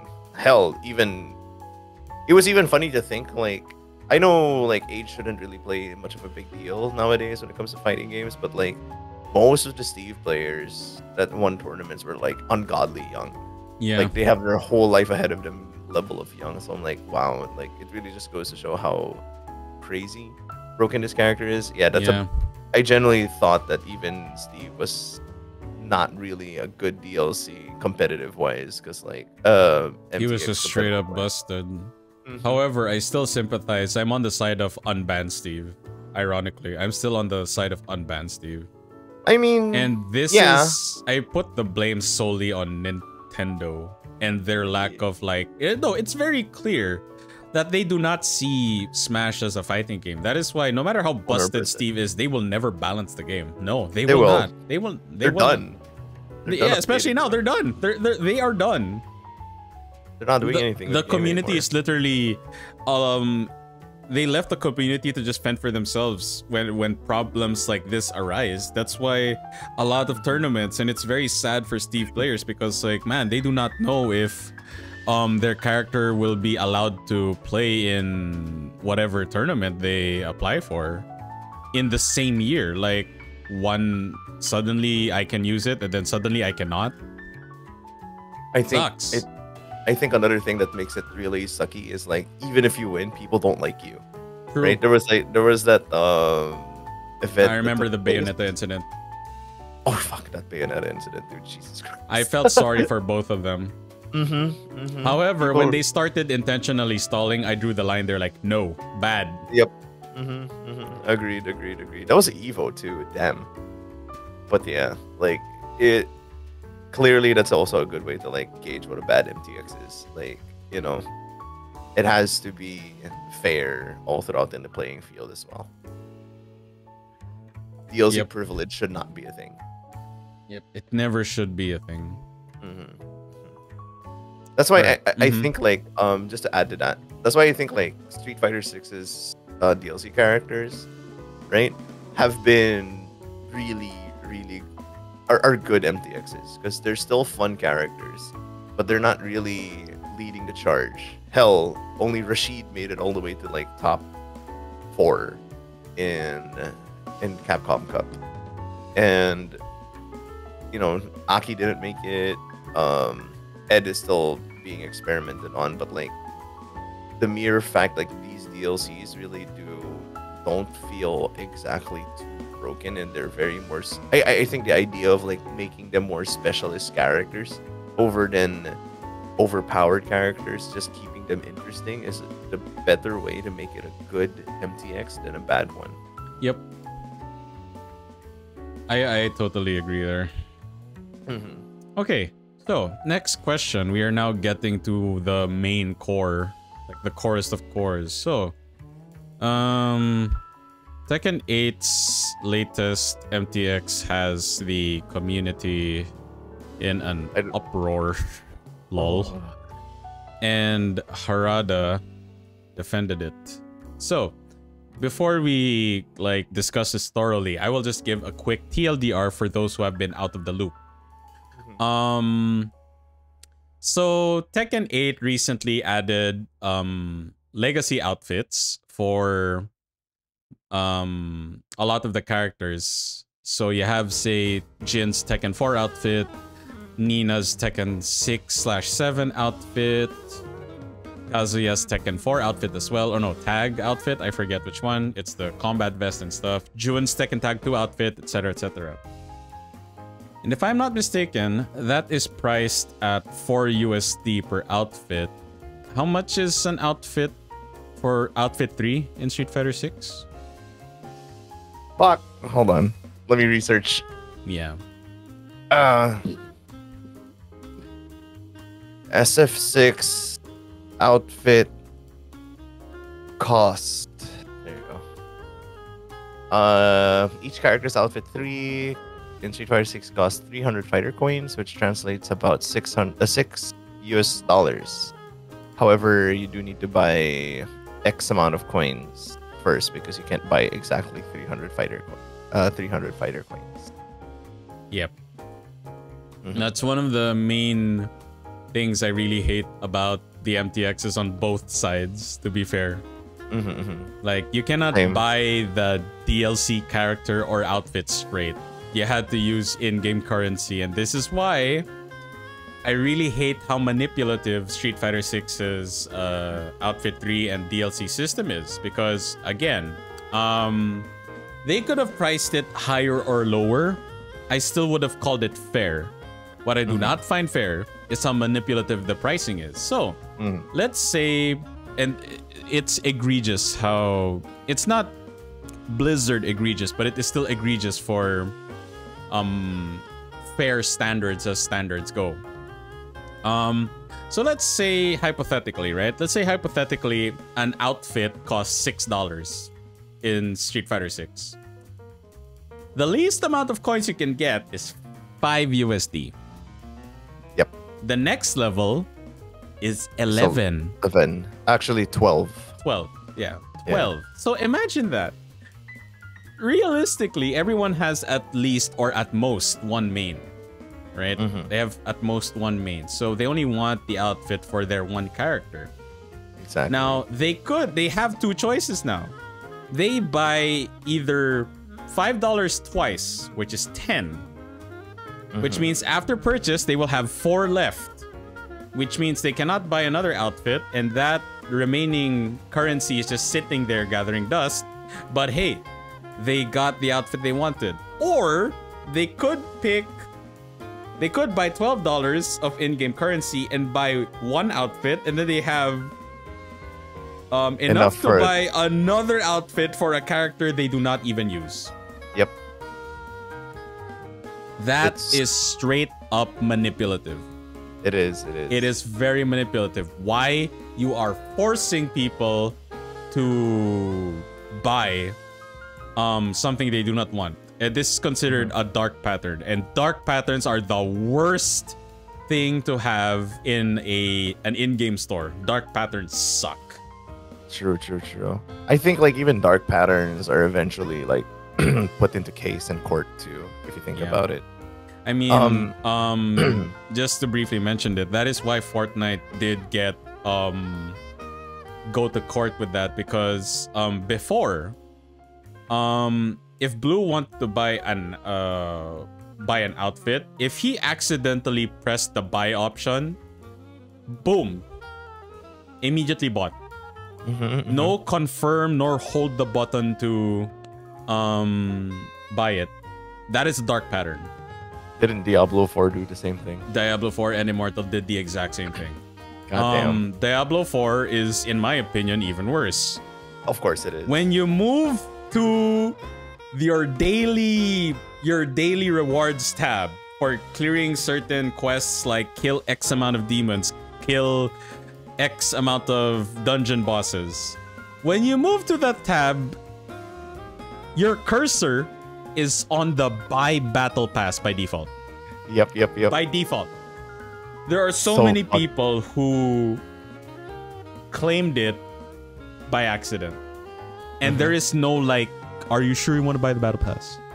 Yeah. Or, yeah, like straight up you just bought it even though you did not want to. Like, what the fuck? Don't forget the in-game currency is also only available for a limited time from when you bought. Yeah. Wow. That is straight up like bullshit. Yeah, Cap, 180 days. Japan days. Yeah. They were very specific to which days too. That is very fucked up. It's a little too nutty when it comes to very manipulative. Straight up. That's why, like, I think Tekken's entry point for buying tokens is a little bit less intrusive, right? Because like a costume is 400 tokens. Yep. Right. Which is about 4 USD. Which is about 4 USD. However, the coins that you can buy from the get-go is 500. So at least the entry point can already get you what you want initially. Unlike with Street Fighter, you start off with 250 coins, which again, like you mentioned a while ago, it's not going to be enough for you to get like costume 3. So you're kind of forced to either buy it twice or buy the second tier of fighter coins. Yeah, which pretty is much. Very manipulative. I agree. And I think with Tekken 8, it's 500. At least you have 100 to spare for whatever avatar who dizzles you're doing. But word of caution: do not buy the fireworks. Yep. I was surprised they were limited. I was genuinely surprised they were limited. Yeah. And So, yeah. to add to that, right? Just to add to that further, the thing is, the reason why I think Tekken 8 did it better, Harada actually was very open and transparent. And honestly, I think as the gaming community, we need to get our heads out of our asses and face the facts. Standards for games have gotten up. Budgets for games have gotten up, but the price has just barely gotten up. Now, I am not jaded enough to say it has not. No, of course not. It has. Games nowadays for PlayStation 5 and even some games on PC, Dragon's Dogma 2, I'm looking at you, love you, but man, the price, ouch. They cost around 70 USD now. To be fair, the budget for games have increased drastically. And just to paint a picture, okay? Just to paint a picture, okay? Marvel's Spider-Man 2, the budget. Would you like to guess, Blue? No idea, but like I'm guessing. I'd like to put a guess out there for. Actually, I don't even have like a ballpark figure for like development costs nowadays. Okay, so you might be my shocked, guess. but no. I want you to guess just so we can get a picture, because I consider you the part of the above average gamer who's like, you know, like I'm very knowledgeable in games, but I may not know nuanced stuff, but hey, like I kind of know. So yeah, I want to know because it's a very good metric, because like I said, I consider you to be around the average, above average gamers. So I'd say around, for something like Spider-Man AAA, it's just super out of the ballpark figure in my top of my head, 5 to 10 million. I am very far in my. Oh my god! See, I have no idea. All due respect, and I'm not dunking on Blue. Now there are more gamers like Blue than there are gamers like me. Be it for better or for worse, I don't care. Because I love video games, Blue loves video games. But here's the thing. See, Blue's guess was 5 to 10 million USD for Spider-Man 2. Marvel Spider-Man 2 on the PlayStation 5. Now, Blue, do you remember the budget for Oppenheimer? The movie? Yeah. And that was on IMAX. Oh god. That movie was 2 hours long. Standard duration. $5 million US as well? Bro, 100. 100 million. I am 100 really million. Lost in all it. good. 100 million for Oppenheimer, guys. For Oppenheimer, which was practically exclusively IMAX, okay? Okay. triple that.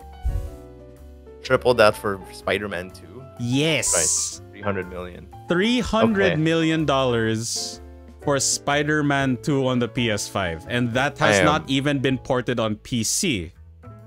That game sold how many copies? And let's just, for brevity's sake, let's price it at 70 USD. 10 million copies sold so far. So 10 million times 70, 700 million. That's only 50% of a profit margin from their budget. That's very ouch. Small. That is ouch. That is very small, true. That is a big ouch. All right. Now, if I were to Google right now, Tekken 8 budget, right? There is no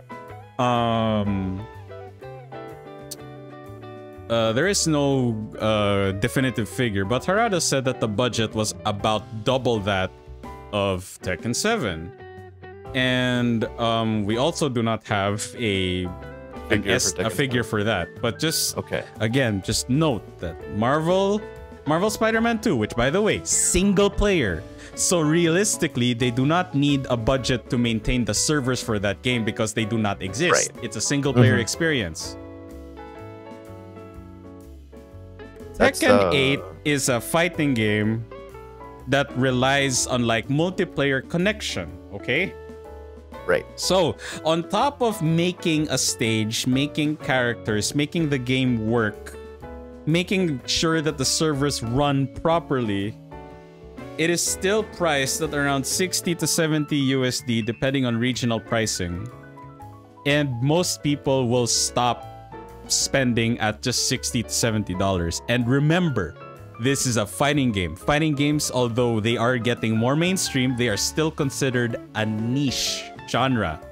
Meaning not many people are playing it compared to other genres. Look at battle royales, first-person shooters. More people are playing that than fighting games. Right. And they have to keep maintaining the servers, and maintaining servers are not cheap. Maintaining servers are not as cheap as you would think. Look at the most demanding kind of genre when it comes to server upkeep. Would you like to guess, Blue? MMORPGs? Bingo. Yeah. Even after the pandemic, Yoshipi has stated how difficult it is to get new servers for higher capacity and stability and to maintain that. Yeah. And even FF14 has an item shop with cosmetics that give no advantage whatsoever, and majority of the FF14 community has not really complained about the pricing of most of the items on the item shop.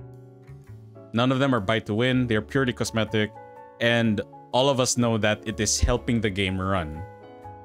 Now, Tekken 8, again, has a estimated ballpark non-existent figure of double that of Tekken 7.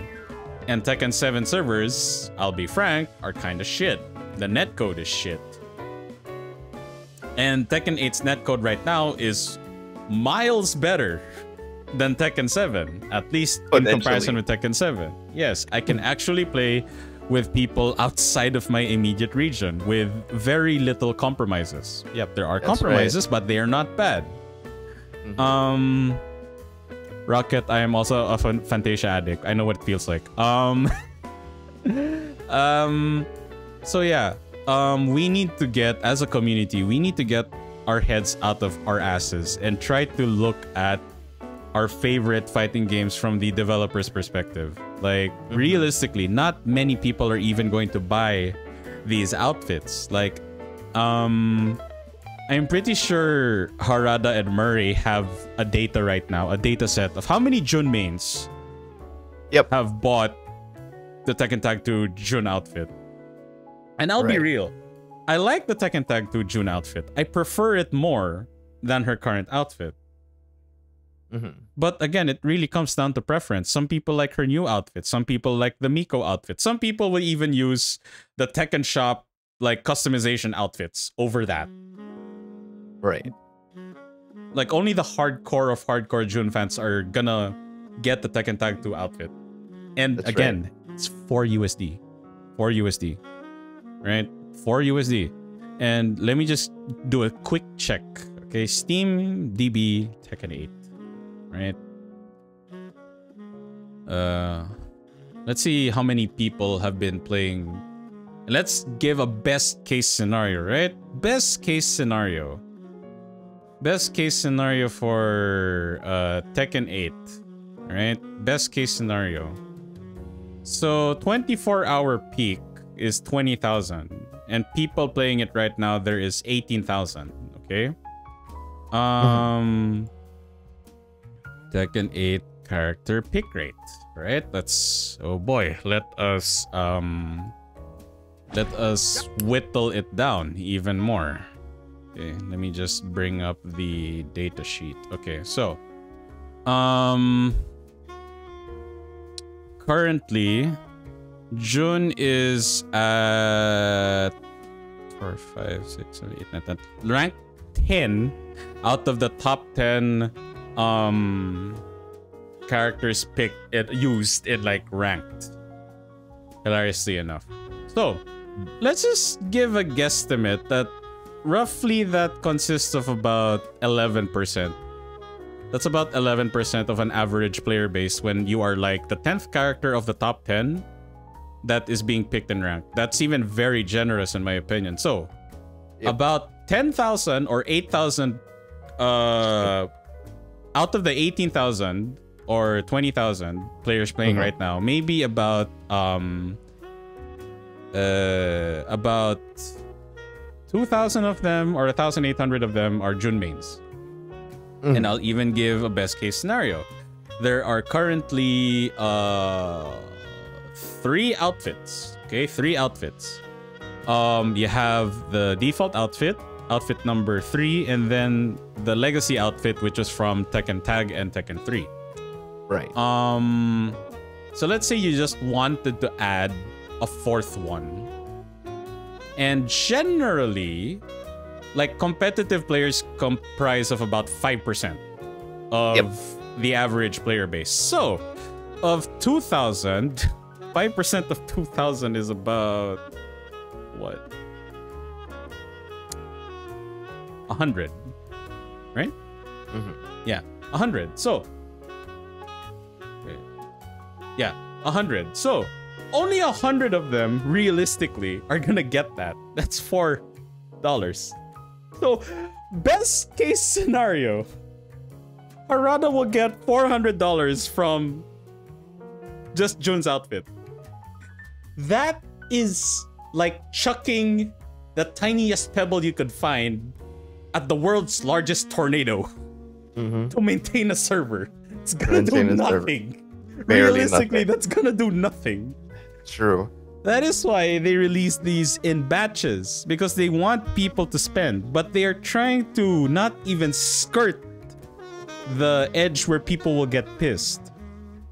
They want people to want to buy it, so they give it a fair price, and they are as fair as they can be with the currency pricing in the game. It's not perfect, but in my opinion, it is not as manipulative as Capcom with Street Fighter 6. And I think that warrants some praise at least. And again, we have not heard anything from Capcom's side about Street Fighter 6 obviously manipulative pricing. Harada himself, at the very least, explained why in the briefest but most informative way he can. Why it is priced as such. I think it's fair. How about you, Blue? Do you think it's fair? I generally think it's fair. First and foremost, I want to go back to like the estimates, right? Estimates from a while ago. I've always been aware that I never had a figure in my head, but like I was aware that, you know, in modern gaming nowadays, it does need crazy amount of maintenance, server maintenance, like, you know, it's starting to make sense to why games are priced like this. And, you know, the idea of like Harada defending MTX just makes a lot of sense to me because Yep. like I think they even mentioned because like I watched the whole live thing that they did for Tekken 8 Yes. for like the updates. They were even saying like we're gonna keep working even though some of us don't make money out of this. They were not keeping any of the money. We're putting it into the game. And I'm like, it just really goes to show that if you think about it, there's a possibility that even Bandai Namco is like headed towards a net loss with Tekken 8 despite of its success so far. Yep. What we've been seeing it with it so far, right? Mm. Because if you think about it, in comparison to other video game genres, they're more likely set up for success more than fighting games are. We're more in a tightrope. This community of fighting games are more in a tightrope than any other genre in existence. Yeah, and just to briefly compare, the most server demanding and high risk, very minimal reward MMO, the big ones are not even free to play or buy to play. They're pay to play subscription. It's the only reason why they are still running. Yeah. But fighting games, I you just buy once, done. That's it. Yeah, and quite honestly, I really find it generous for Harada to get. Now that I think of it, Right? it feels like it's kind of generous. Harada, the devs in Tekken have been generous regarding Tekken because like eventually I could see the future that games are dark future. However, that some games might end up just being more subscription based or just free to play, and then it just has like a ton of like free stuff that you can purchase. Yeah. However, that was my hopes for DNF Duel. That didn't happen. Yeah. But come to think of it, yeah, like if you buy the game now and then you're already given all of these things, and then microtransactions is just something you don't really need to do, it's generous. And sometimes I even feel like if you're gonna compare and contrast, right, the successes of Drive, Street Fighter 6, and Tekken, it's barely a fraction of the success of other genres. Yeah. Like their first launch, like on a few months, right? They're like saying, "Oh, Tekken 8's first few months, we've already sold like 1 million copies." Okay, cool, but like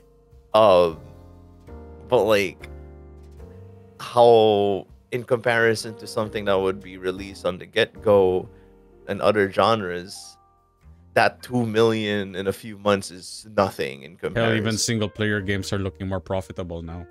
Exactly. So I hate to say this, but like sometimes we have to be a little bit more grateful at our current situation. Yeah, precisely. I mean, if you think about it also, I want to really add this. My compromise for the future, although it does realistically, it does look kind of dark for both ends, by the way.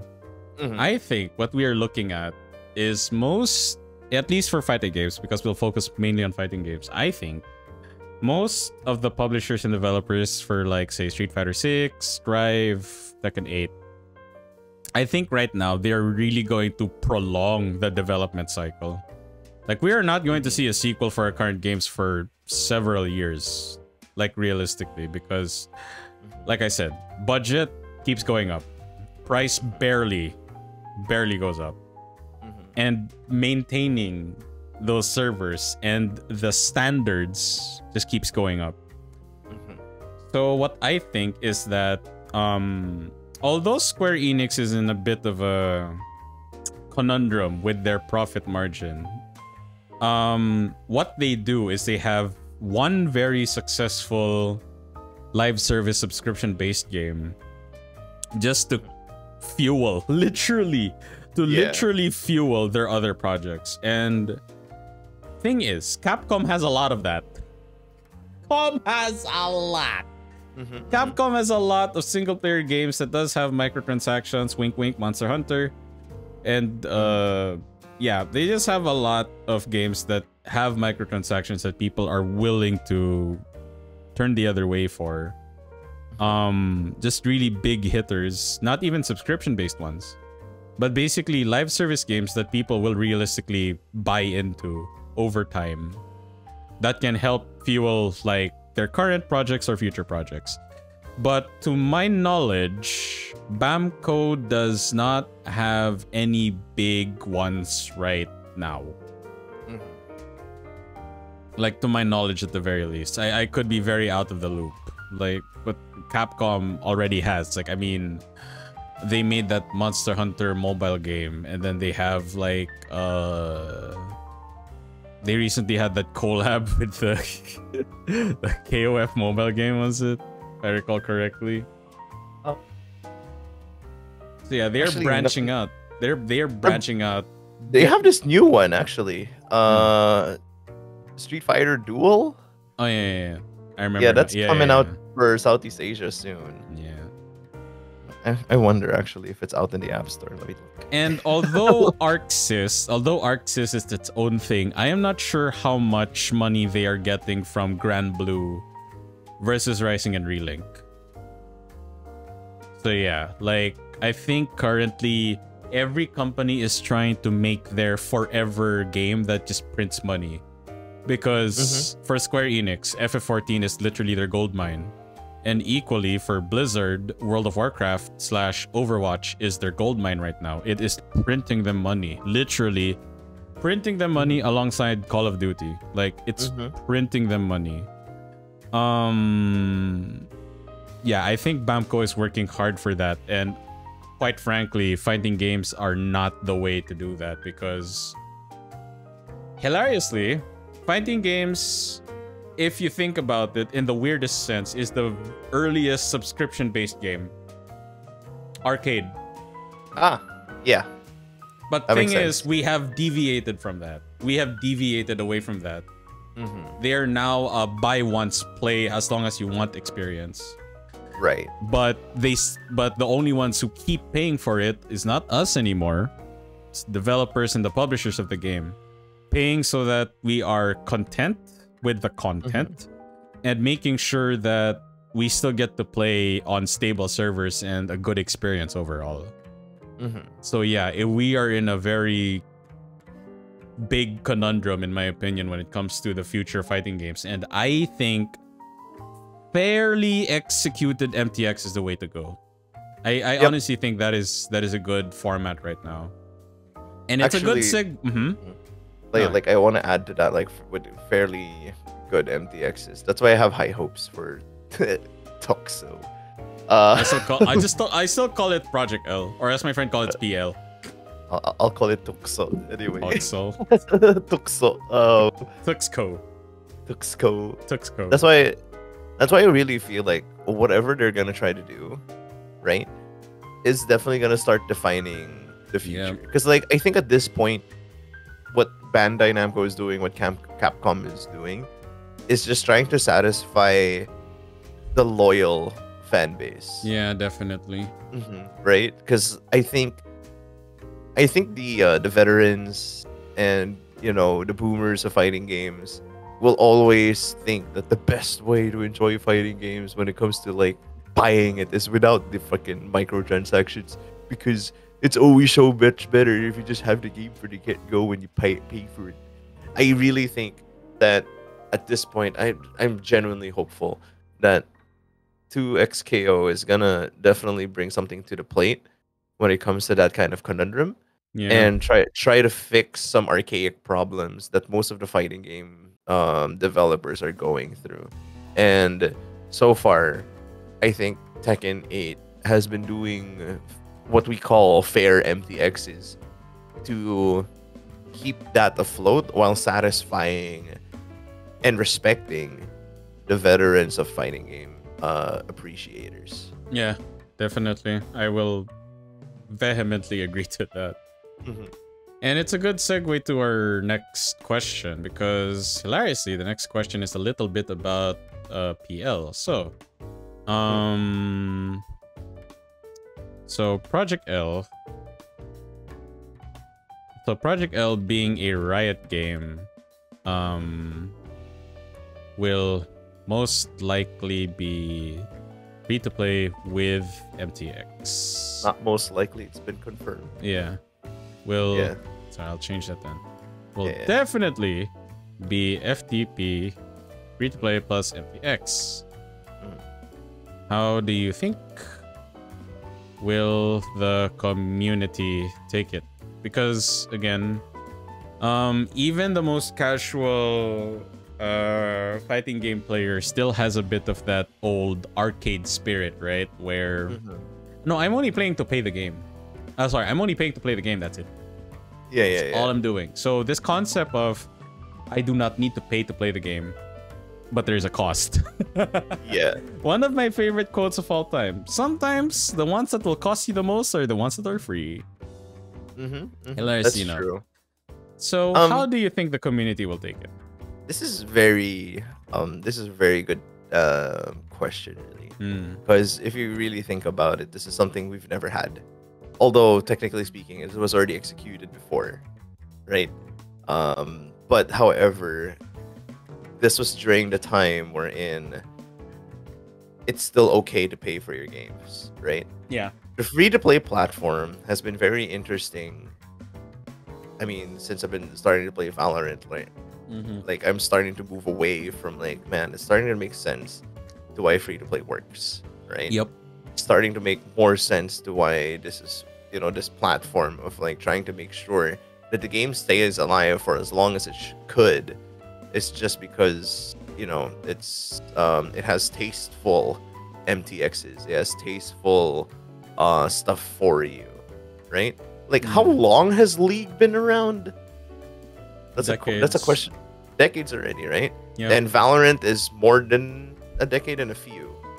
No. Right? No. No? Okay, sorry. It's only been like about 5 Half to a 4 decade? years old. Okay. So I believe that Valorant I believe like stuff like Valorant and League are still gonna, go for beyond that time because it's like it's still free to play. Yeah. And their platform is working, right? Mm-hmm. Now for the veterans taking in something like this, I have two perspectives. My first perspective is, of course, it's going to work because Riot is a goddamn genius when it comes to like making sure their games work, their game make money. And I don't think I've seen any of Riot's games fail? Question mark? In terms they of have like not. trying to keep it right. Not even their virtual trading card game is considered a flop. A handful of people are still playing it. Yeah. I think they're even coming up with like a single player game soon, right? The one with Nunu. So yeah. But my genuine fear though is it's my second perspective on where it can actually go, right? Because again, the fighting game genre is ungodly niche and ungodly, and I hate to say this. Yep. We are ridiculously thrifty, right? I think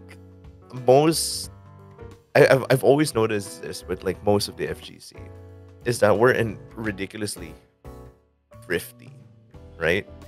Yep. Once we have something, we're good, and we're just gonna keep playing it for hours on end and not spend another dime on it. And then like I remember whenever the Costume 3 came out, I was like, you know what, I'm just getting one for Cammy. That's it. I'm done. And then if there's an interesting DLC, that's the only thing I'm gonna pay for, right? Unlike with other free to play games, say like Riot, say like Valorant, right? They know how to keep things interesting by just giving us like good skins, right? Giving us good stuff, and then they're improving on it with like the new it blew my mind when you do like the last kill on some of the new weapons, the whole background changes. Yeah, I remember seeing that one. I'm kind of mind blown to how they're keeping like things generating ideas like that. Yeah. So I'm like, wow. At first it was just like, oh, cool, big orb just suddenly takes you from above, and then suddenly the last guy is dead. But now I'm like, the whole stage just started raining, and I'm like, okay, this is very interesting. I'm genuinely curious to how they can implement that kind of growing amount of content in something like a fighting game. Because the most I can think of is skins and new characters that you can pay for. And that's it. And sometimes it kind of does scare me because it might be a road to failure too. Because, like, how are they gonna amp up their game on how to make things more interesting? I think Multiverses kind of did this, right? They had something interesting, which was like the I found it very cool. Wherein it's one of those paid cosmetics wherein you knock someone out, and then the Warner Brothers, that's all folks shows up. Yeah. On that side, that I find interesting. Now I just hope that Project L can find out how they can pull that off, how they're doing things right with Riot, so that the veterans of the FGC will find things ungodly interesting. Something to just keep them on their toes and keep playing the game. Because, like, it's just one or two things. I don't see anything happening in between in terms of, like, Project L's success. I see extreme success, or I see extreme failure.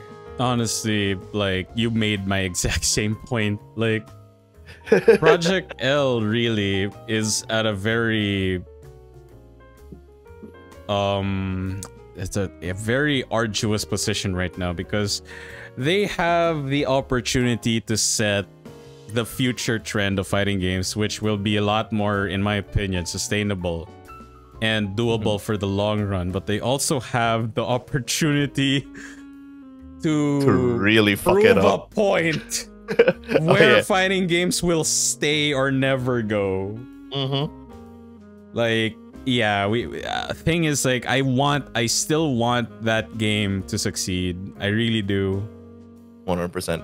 I still want it to succeed, but man, like, that does. Whew. It's really a strange conundrum if you really dig deep about it. In my opinion, not strange. It's a very serious conundrum. It's a very serious conundrum that not a lot of people are really talking about. It's something that really... People are still making fun of, like, the name and shit, but, like, me personally, down the line, I'm like, even if I am not gonna play this game as long as I do Tekken, Street Fighter, even Guilty Gear Strive for that matter, like, this is the first, yeah, this is a light jab at you, Multiverses. This is the first free-to-play game that I think people have a serious, like, yeah, we are examining this with the finest tooth comb, biggest microscope we ever got. Like, not just us too, but other developers are looking at this game, and if it can execute properly, I really honestly think that the future of fighting games may be in the hands of Project L. I really do think that. I hate to correct you. Maybe is an understatement. Maybe they are going to be what will be defining the future of fighting games. Yep. It's hard to for better or for worse. Yeah. For better or for worse. Because as much as I have faith for Street Fighter and Tekken, right? Yep. There's gotta be something that really does pick up the flag at this point. The generational changes are really coming in. Server maintenances and stuff like that are definitely a very important thing for fighting games.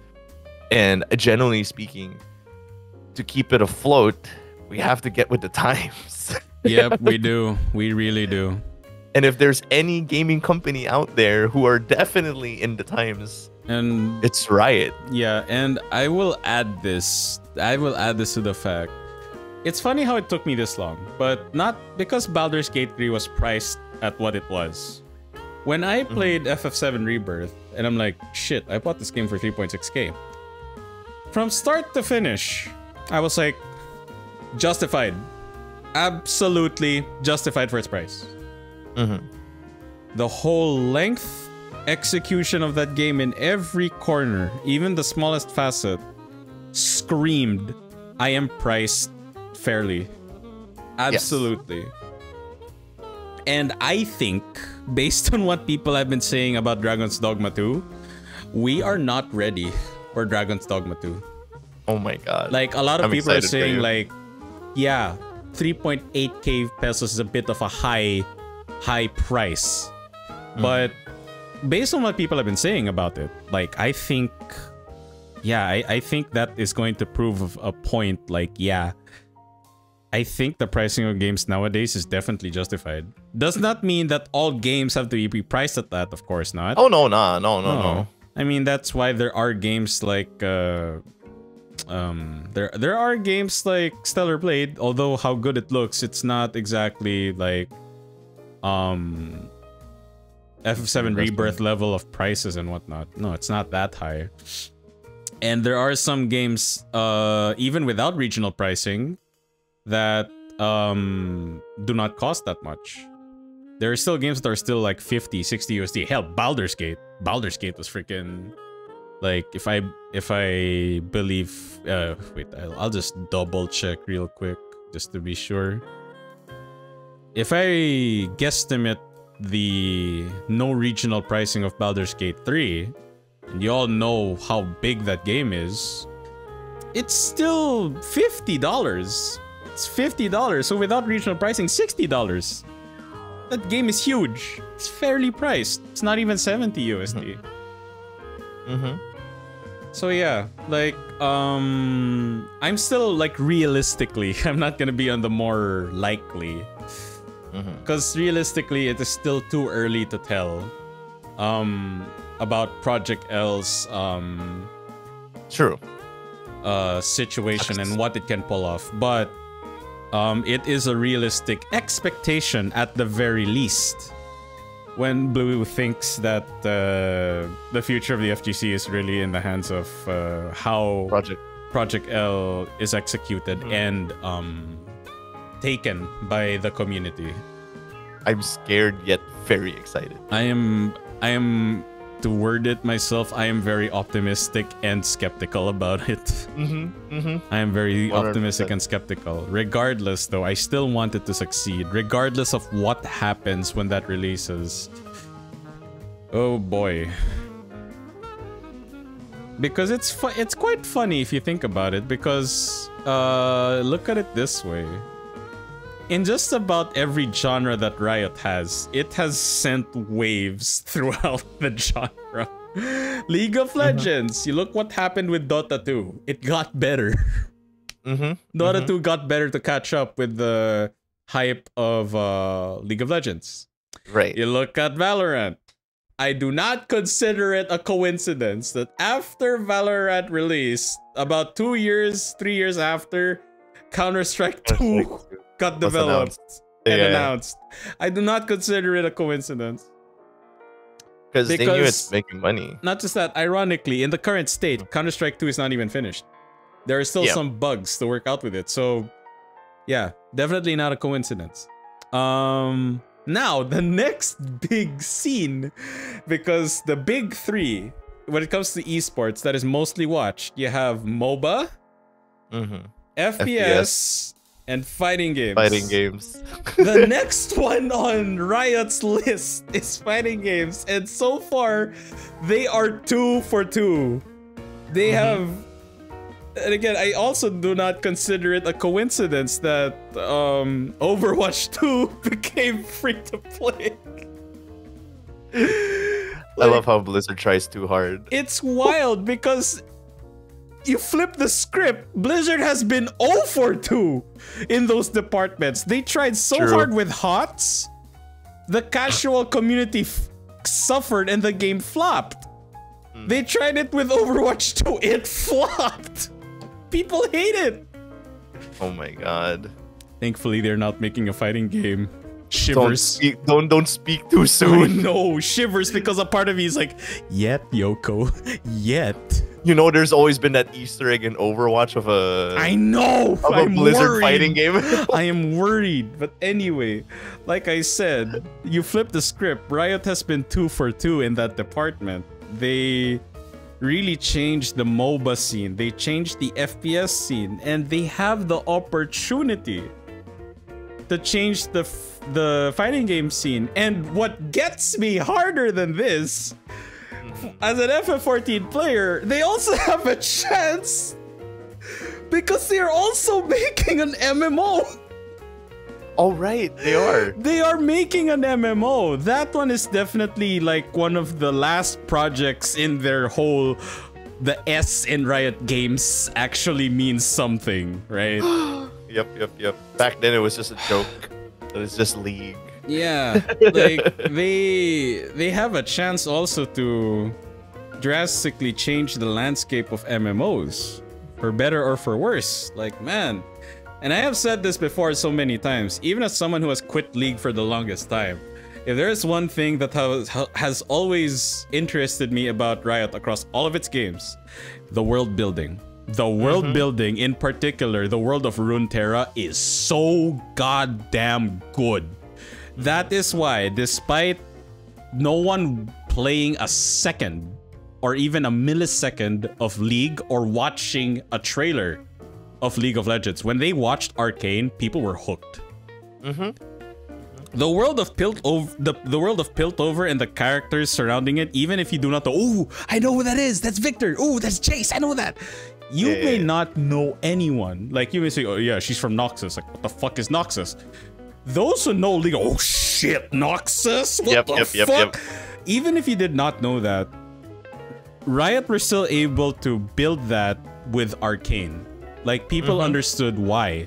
And imagine taking that with a fucking MMO, which is why World of Warcraft basically killed Warcraft 4.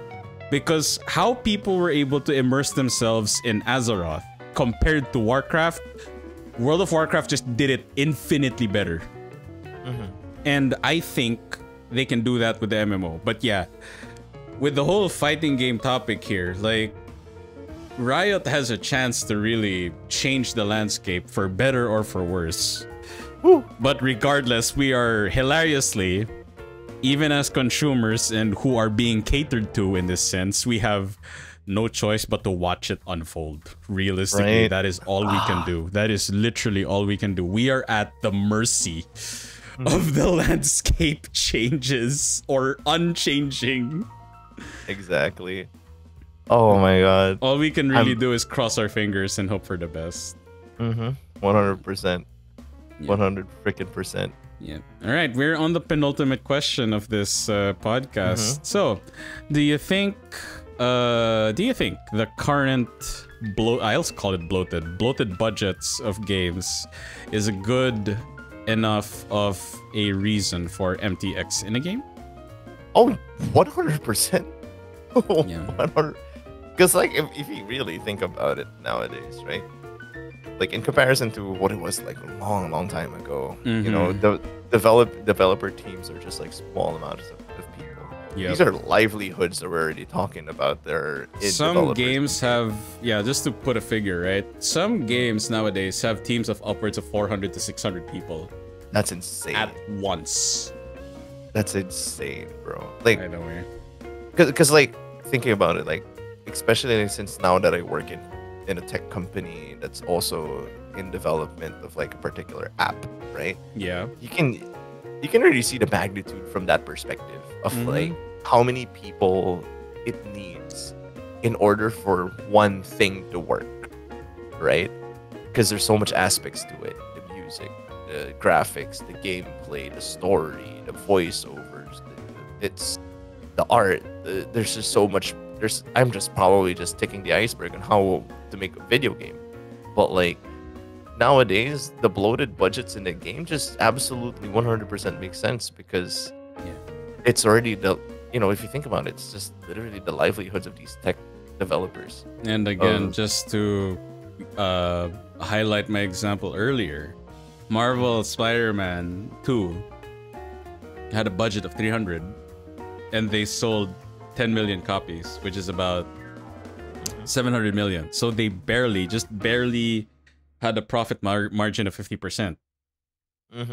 Which means realistically, they can use, they have enough to make another game and that's it. Literally, that's it. They have enough to make another game and hope that does at least the same amount of like 50% profit margin, just so we have enough to make another one. Because if you break even with a game that large, that's it. You're done. You're not done. Making another one. Not for a long time. Exactly. I mean, we've seen in the past few months a bunch of other gaming companies going down the drain. Yes. Because of not doing well. What was the name of that? The day before? What was that? Oh my god, the day before. Yeah, the day before. Yeah, the day before. My god. Whatever the fuck. Like, holy shit. When I read up about that shit, I'm like, yeah, it's starting to make a lot more sense, man. Like, there's so much people losing jobs. So bloated budgets just makes sense, you know? Like, it's not a joke anymore at this point. Like, yeah, it isn't. It sucks to think. I wouldn't say it sucks to think, but like, if we were to look in the past, sure, MTX has never made sense. It was. I definitely had a violent reaction at first whenever I heard about what the fuck a DLC was, right? So, but now it's just, you know, in general, so much of everyone's livelihood is surrounded in tech, and whatever you're holding in your hand right now with your mouse, your keyboard, your PC. More than 100 people had to do something to make that shit possible. To run that smoothly, too. So, bloated budgets, it just makes sense. It just makes sense. And man, to also add to that, you look at two of the most anticipated games coming out next year. You look at how long it took for that. One of them. You look at Grand Theft Auto 6. Oh. Grand Theft Auto 5 did not get a single story expansion. It got hell of a lot of multiplayer updates and live service updates. As much as people hated it, I hated it. Guess what? A portion of that went to development of 6. And only last, like, December did we get the announcement. And mind you, GTA 5, when did it release on PS3? GTA 5 released 2013, a decade. Oh my God. Full-ass decade ago, okay? It released a full-ass decade ago. It did not get a single-player expansion at all, when hilariously, GTA 4 got 3. It got 3 story expansions. Those paid for GTA 5. However, because of the whole budget, I guess, and whatnot, and things behind the scenes that we do not know of, I guess that just was not enough. So yes, we are free to criticize it, sure, absolutely. But we also 100%. Have to... Times have changed. We have to try looking at it from their perspective and see why the fuck are development cycles for some games so long? And why is it that the pricing is like this? Why does it still have microtransactions and stuff? And I mean, it's the modern day. It is the modern day. Not every company can be like Larian Studios, like where their games have no microtransactions. They are full on release. Like, they already have... The thing is with Larian, if there's one thing that carries them, reputation. Not once have they had bad reputation. They could literally, because of their reputation now, they could literally announce the next game is live service and people will trust them. No matter how much people hate live service games. Because of the reputation it has. They will trust Larian Studios. But even big companies now, like, hell, even Capcom, Square Enix, EA, Blizzard, if they announce that a game is live service, cringe, garbage on launch, trash. Because the reputation is just that bad. Even if they have the proper budget, the proper team, the proper vision for it, there is one thing that these companies do not have that Larian Studios has. Reputation. Now, opposite, Larian Studios does not have many things that these companies have. Oh, I don't know, budget, workforce. And again, the fact that these companies are have a lot of shareholders and investors. Larian Studios is hilariously independent. It is independent. It is. My Oh. goodness. Whew. And again, another is the other game that's coming out next year, slated to be released next year, is Monster Hunter Wilds. The game before that, Rise, released 2021. 4 years for a Monster Hunter title, by the way. In comparison, Monster Hunter World released 3 years before Rise. So be surprised that a game that just on the trailer alone looks graphically superior to Rise is only 4 years in a development cycle is already a big ask from Capcom. But of course, in that period, Capcom has had big single-player hitters, like really, really big ones. Like Resident Evil, Monster Hunter, Street Fighter 6, to name a few, has helped fuel that. Other companies do not have that privilege. Hell, even Square Enix does not. Right now, Final Fantasy, hilariously, is at a very bad position right now. It may not seem so on the surface, but it is bad. It is currently bad. Ep.40 is the only one that's really, really successful now. Oh my god. Just to paint a picture for Blue. Go. Just in Japan alone, and remember, Square Enix still takes its Japan market more seriously than international. FF16 in its first week outsold Rebirth in its first week. And people hated FF16, by the way. Wow. FF16 outsold FF7 Rebirth on its first week. That's in comparison. FF7 Rebirth sold 250,000 copies in Japan alone in its first week. 16 sold 1/3 in its first week. And people hated that game. Remember that. People hated 16. I loved it. And people will not stop, you know, like praising and talking really good shit about Rebirth. But it did not outsell 16 in Japan. But yeah, it sold better internationally. Square Enix, though, still prioritizes its Japanese sales, though. Oh, damn. Yeah, that's just one aspect, one dynamic aspect of the gaming industry that a lot of people take for granted. Like, it is not as set in stone, applicable to everything. Like, you cannot just say, oh, Tekken 8 and Street Fighter 6 just needs better. No, of course not. Like, obviously, Guilty Gear Strive started that shit, but does it have rollback? Of course, it started it.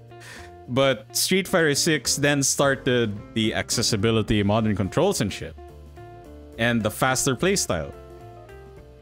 And then Tekken 8 took that to the next level, drastically flipping a fighting game's formula on its head with the new heat system. So there are layers now of what can a company do that was successful before that they can do. No. It's not that simple anymore. Because standards just keeps going up with every release in the same genre or franchise. And that's why we have bloated budgets now. Makes so much sense. If there is one franchise that has been consistently pulling this off, it's FromSoft. Right. FromSoft has not had a shitty FromSoft game. Sorry, a shitty game. Like, you can take the shittiest FromSoft game and most people say it's probably Dark Souls 2 or Demon Souls, but it's still enjoyed more than some of the best games of other franchises and of other companies. That speaks volumes of FromSoft's, like, you know, game design and philosophy and shit. Right. And hilariously, they do not a single title has microtransactions. Just expansions. That's it. It's expansions. Just expansions. But even that takes a budget to develop. That is another reason. Microtransactions have a significantly lighter budget than an expansion. That is why Cyberpunk and Witcher does not have microtransactions. They only have DLCs because, again, their views are different. They know that people hate microtransactions. And they really set the standard of what the best DLC is. And the DLC is one that adds, not completes a game. That's why the whole definition and standards of DLCs have changed. And Which is great. It is great, yes. It's a win-win situation. People will buy more DLCs when they're like that if developers make more DLCs that are like that. It's a win-win. We enjoy, they earn. Of course, it depends Simple on as that. Yeah. Depends really on how much the developer and publisher is willing to trade for that. Because again, budget costs of an expansion is significantly higher than a microtransaction. Especially in the current landscape of games. Like literally, it's wild how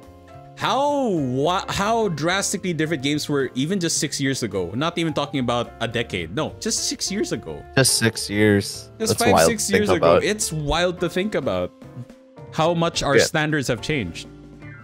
When we played Strive, our standards were really good netcode. When Street Fighter 6 came out, holy shit, this game has to be really fun to play. On top of good netcode. I love how, like, as time progresses, the standard increases. And yeah. That should be fine. Yeah, that is. Again, and with the current demand, it just makes more sense why the bloated budgets are happening. Yep. You know? We're wanting more and more out of our games, and good thing enough, Tekken 8 and Street Fighter 6 has been delivering. All right. Last question. So with MTX in the mix, are you optimistic or worried about the future of the fighting game industry?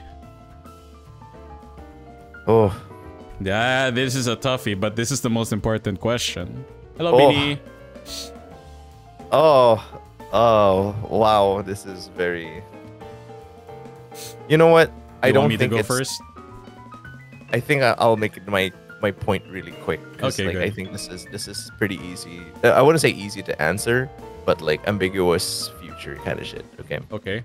I genuinely think that it really depends on the community. Ooh, how so?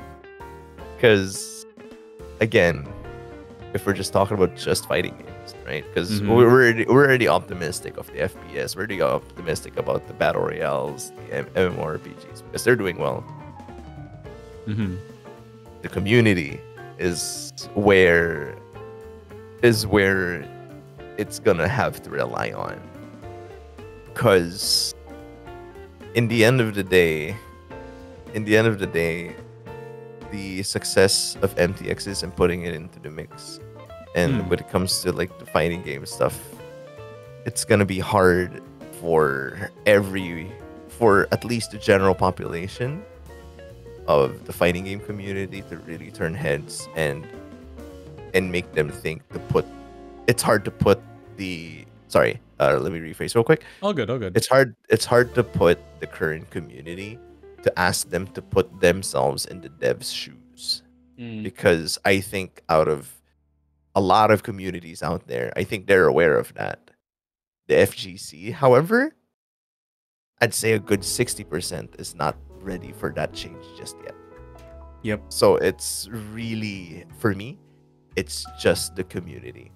Also, to add to that, compared to a very hard to fuck up genre like FPS, the demands of the FPS community is not that big, in my opinion.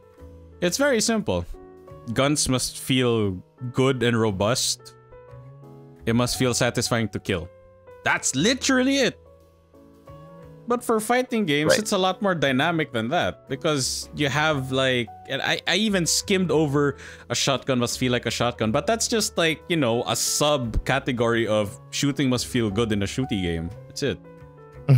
But it is a lot more nuanced when you have like, the defense in this game must be good, attacking must feel rewarding, grapplers must be like this and that, rushdown should be like this, zoner should be like that. If this game should feel good. Rank should feel good. If this game has no meter, yada yada yada. Movement has to be like this and like that. And quitters should be penalized. It's so preferential. Like, you will not find the most divided in opinion in a community than a fighting game community. That is so true. Like, you ask a pool of FPS players, what are their thoughts on like shotguns? A huge chunk of them will have the same thought.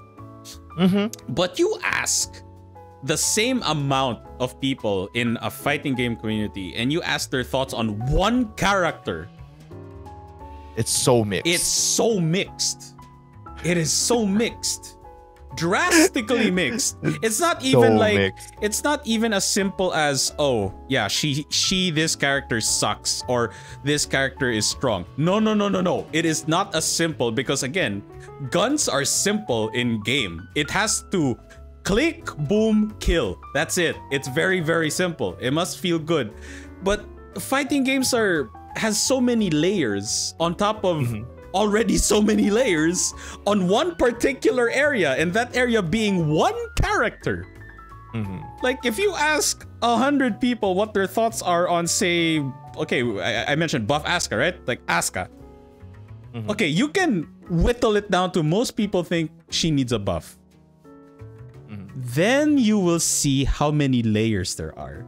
Some will say her lows are strong, but her frame data sucks. And then some say they nerfed her damage too much. And then suddenly a huge chunk are like, no, her damage is fair, but her frame data needs some work. And then some will even say she has decent matchups, but she has no super strong or super weak matchup. There are just so many different layers to consider before you appease the FGC. Not just appease the FGC, before you fix one problem. And compared to, say, a shooting game, say Valorant, for example, we're just talking about guns, all right? Let's just focus on the guns, because that is the main thing about even a hero-esque shooter like Valorant, right? They could reduce or crank up the number of one gun, and if people don't like it, they can just pick another gun, because at the end of the day, you just point the crosshair where you need to point it and click. That's it. Fighting game is different. Like, you can say, oh, finally Asuka has been fixed, quote unquote, but then people find out on the first day, oh my god, you guys fucked up. How? You overtuned her. Now she has no bad matchups. And then they're like, oh fuck, what? All we did was change like 5 moves. Now she is god tier? How the fuck did that happen? And you see how one change in a gun can just affect that gun. That's it. That's really it. No one will complain. But how one change or a few changes in one character can drastically affect the entire roster. The entire roster. That is how wild and how much of a landmine a fighting game is.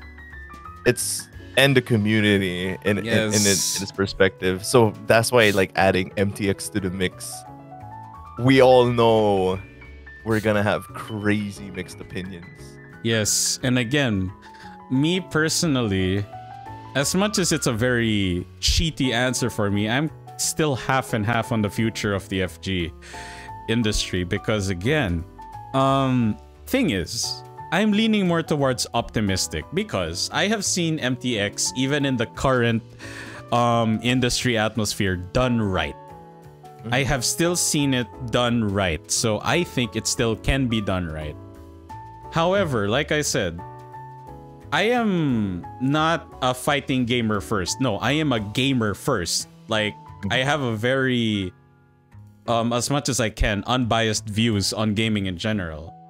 So my views on fighting games will definitely not jive well with most of the fighting game community, because again, I am not biased towards the fighting game community. I am biased towards video games in general. So, when Bamco told us about the bonus, like, the cosmetics, microtransactions, I was not complaining. I was like, okay.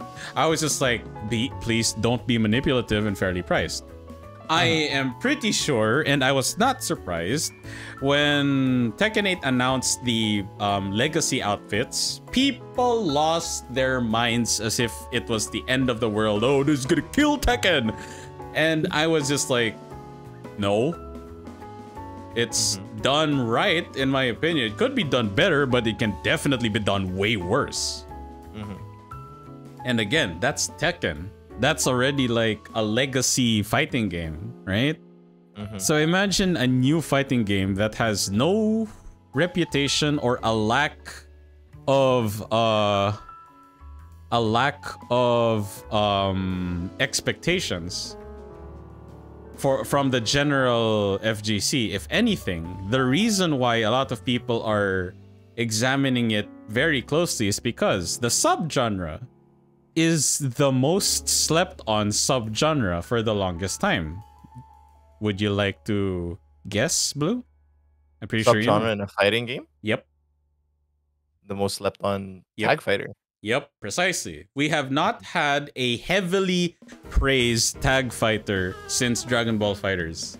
And mind you, Dragon Ball FighterZ still does not have a proper working netcode till this day. Of course. And Marvel vs. Capcom is practically a fever-pitch dream at this point. So we do not have a proper working tag fighter, and there are tag fighter players who are starving as hell for a proper one. So again, in the general fighting game community scope, I think the expectations for Project L are very diverse at best. But the subgenre players who are tag fighter players are staring at this wide-eyed with a microscope like, you better not fuck up. And they are just going to examine that as a tag fighter and nothing else.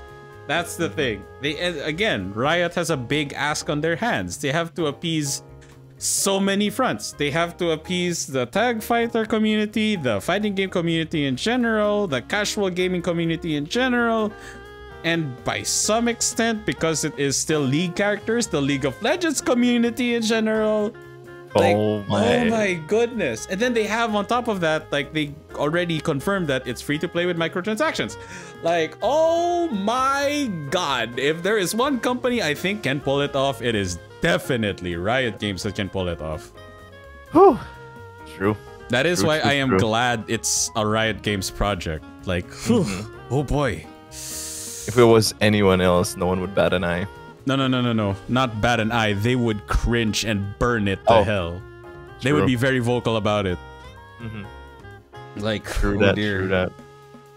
That is one thing that has been supporting Project L. Their level of transparency throughout the development. They already announced from the start, these are the developers, this will be our netcode, this is our vision of the game. They made it crystal clear because they know how much of a big deal Project L is for the fighting game industry landscape.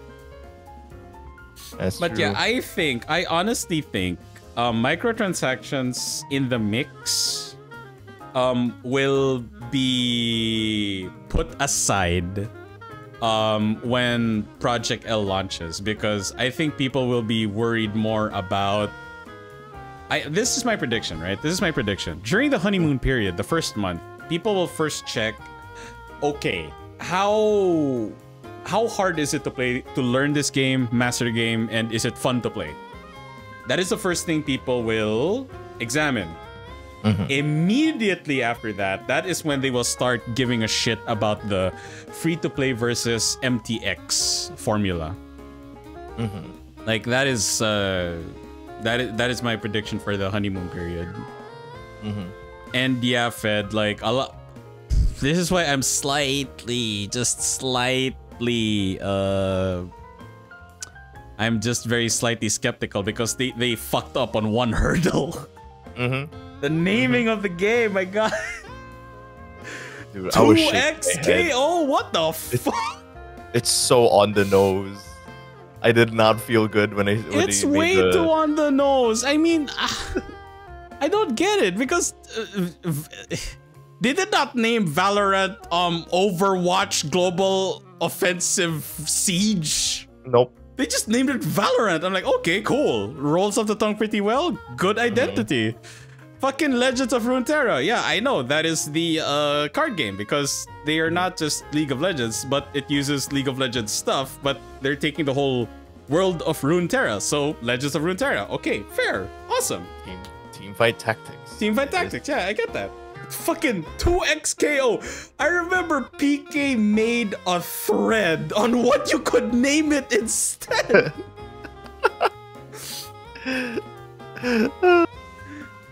Dude, even wait, I just to prove a point. Are you going through Twitter? Persona 4 Arena Ultimax. What was like suplex something? I'm like, even that made more sense. That's okay, yeah, true. Even that stood out. But 2XKO, I'm like, what? I cry inside all the time. I cried. I'm like, you can name it so many things, though. I mean, look, I'm not saying it's easy, but I will say they could have done better. They could have done way. Look, just to prove a point, right? Just to prove a point. If we did the same naming convention as they did for Project L and applied it to literally the big three. My God. Oh God. It just doesn't jive well with the big three, you know?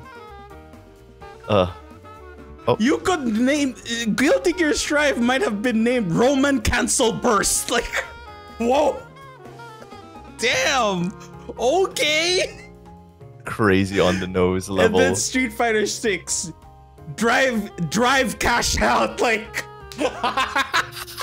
drive cash out. Way too much.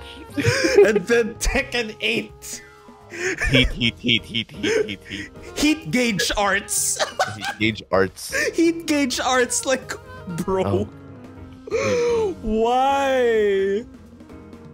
We're totally shaking our heads. But you know what? I think at this point, let's just hope for the best. It's that name was just ooh. See, this is prime example this is prime example why it's really the community that's gonna be able to define the success of MTX in the future.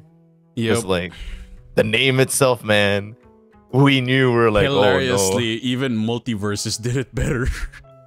Multiverses did it better, even if it was on the nose. At least it was on the nose with a purpose, though.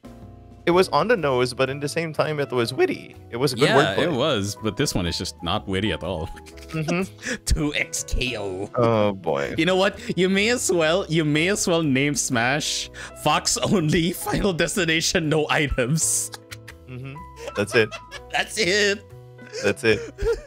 That's Mango it. Nation. That's it. Mango Nation. Fox Cloud. Mango Nation. PPMD. All right. Yeah. Huh. Fun discussion. And yes, as usual. Yeah, it was a good discussion. But I really do think, though, that fighting game industry is really up for a major change because about time too. Yeah, about time. Yeah, in my opinion, about time, because other genres have adapted to that. I mean, literally, the only big game right now that has not changed in terms of like how they price stuff is Call of Duty, but how they deliver the experience has drastically changed. They are aware of how demanding it is. That's why their item shop is ridiculous, like really ridiculous, and they are grasping at straws in terms of like cosmetics. They are going Fortnite levels of collaborations, which make no sense, but hey, it prints money because they I'm gonna give Blizzard this one. Yeah, they need it. They actually need the money for Call of Duty. They actually do. But yeah, we really, as a community, we have to buckle up, but at the same time, we have to get our heads out of our asses. Like, fighting games, oddly enough, still feel like they were the first time they came out. It's practically the only big change really was like console. That's it. like the dawn of the console era and the sunset of the arcade era, but the spirit is still very arcade, and that has carried over since then. It still is like that. And the thing is, I think developers do not want to kill it, but they want to make it sustainable, and that is a problem, because back then, like I said, hilarious metaphor as it is, fighting games back then in the arcade was the very first subscription-based game. Arcades were the first subscription-based platform, if you think about it. Exactly. No money, you ain't playing. Simple as that. Simple as that, true. Oh, you can play today? Not sure if you can play tomorrow. You need money for that, bro. Now it's, no, you bought it once, okay, it's yours. It's yours. But again, compared to single player games, like, you can find infinite ways to make a game you've played 100 times feel different the 101st time. But a fighting game, if you are out of people to play with, that game is just dead. That fighting game is literally, seriously just dead. If you have run out of people who are playing with you, yet let alone against you, yeah, that is dead fighting game right there. And again, it is a very big ask nowadays to two things. Again, two things that fighting game companies have to focus on. One, convince people to play the game, to play the damn game. And now, because of the bloated budgets, convince people to spend on their game.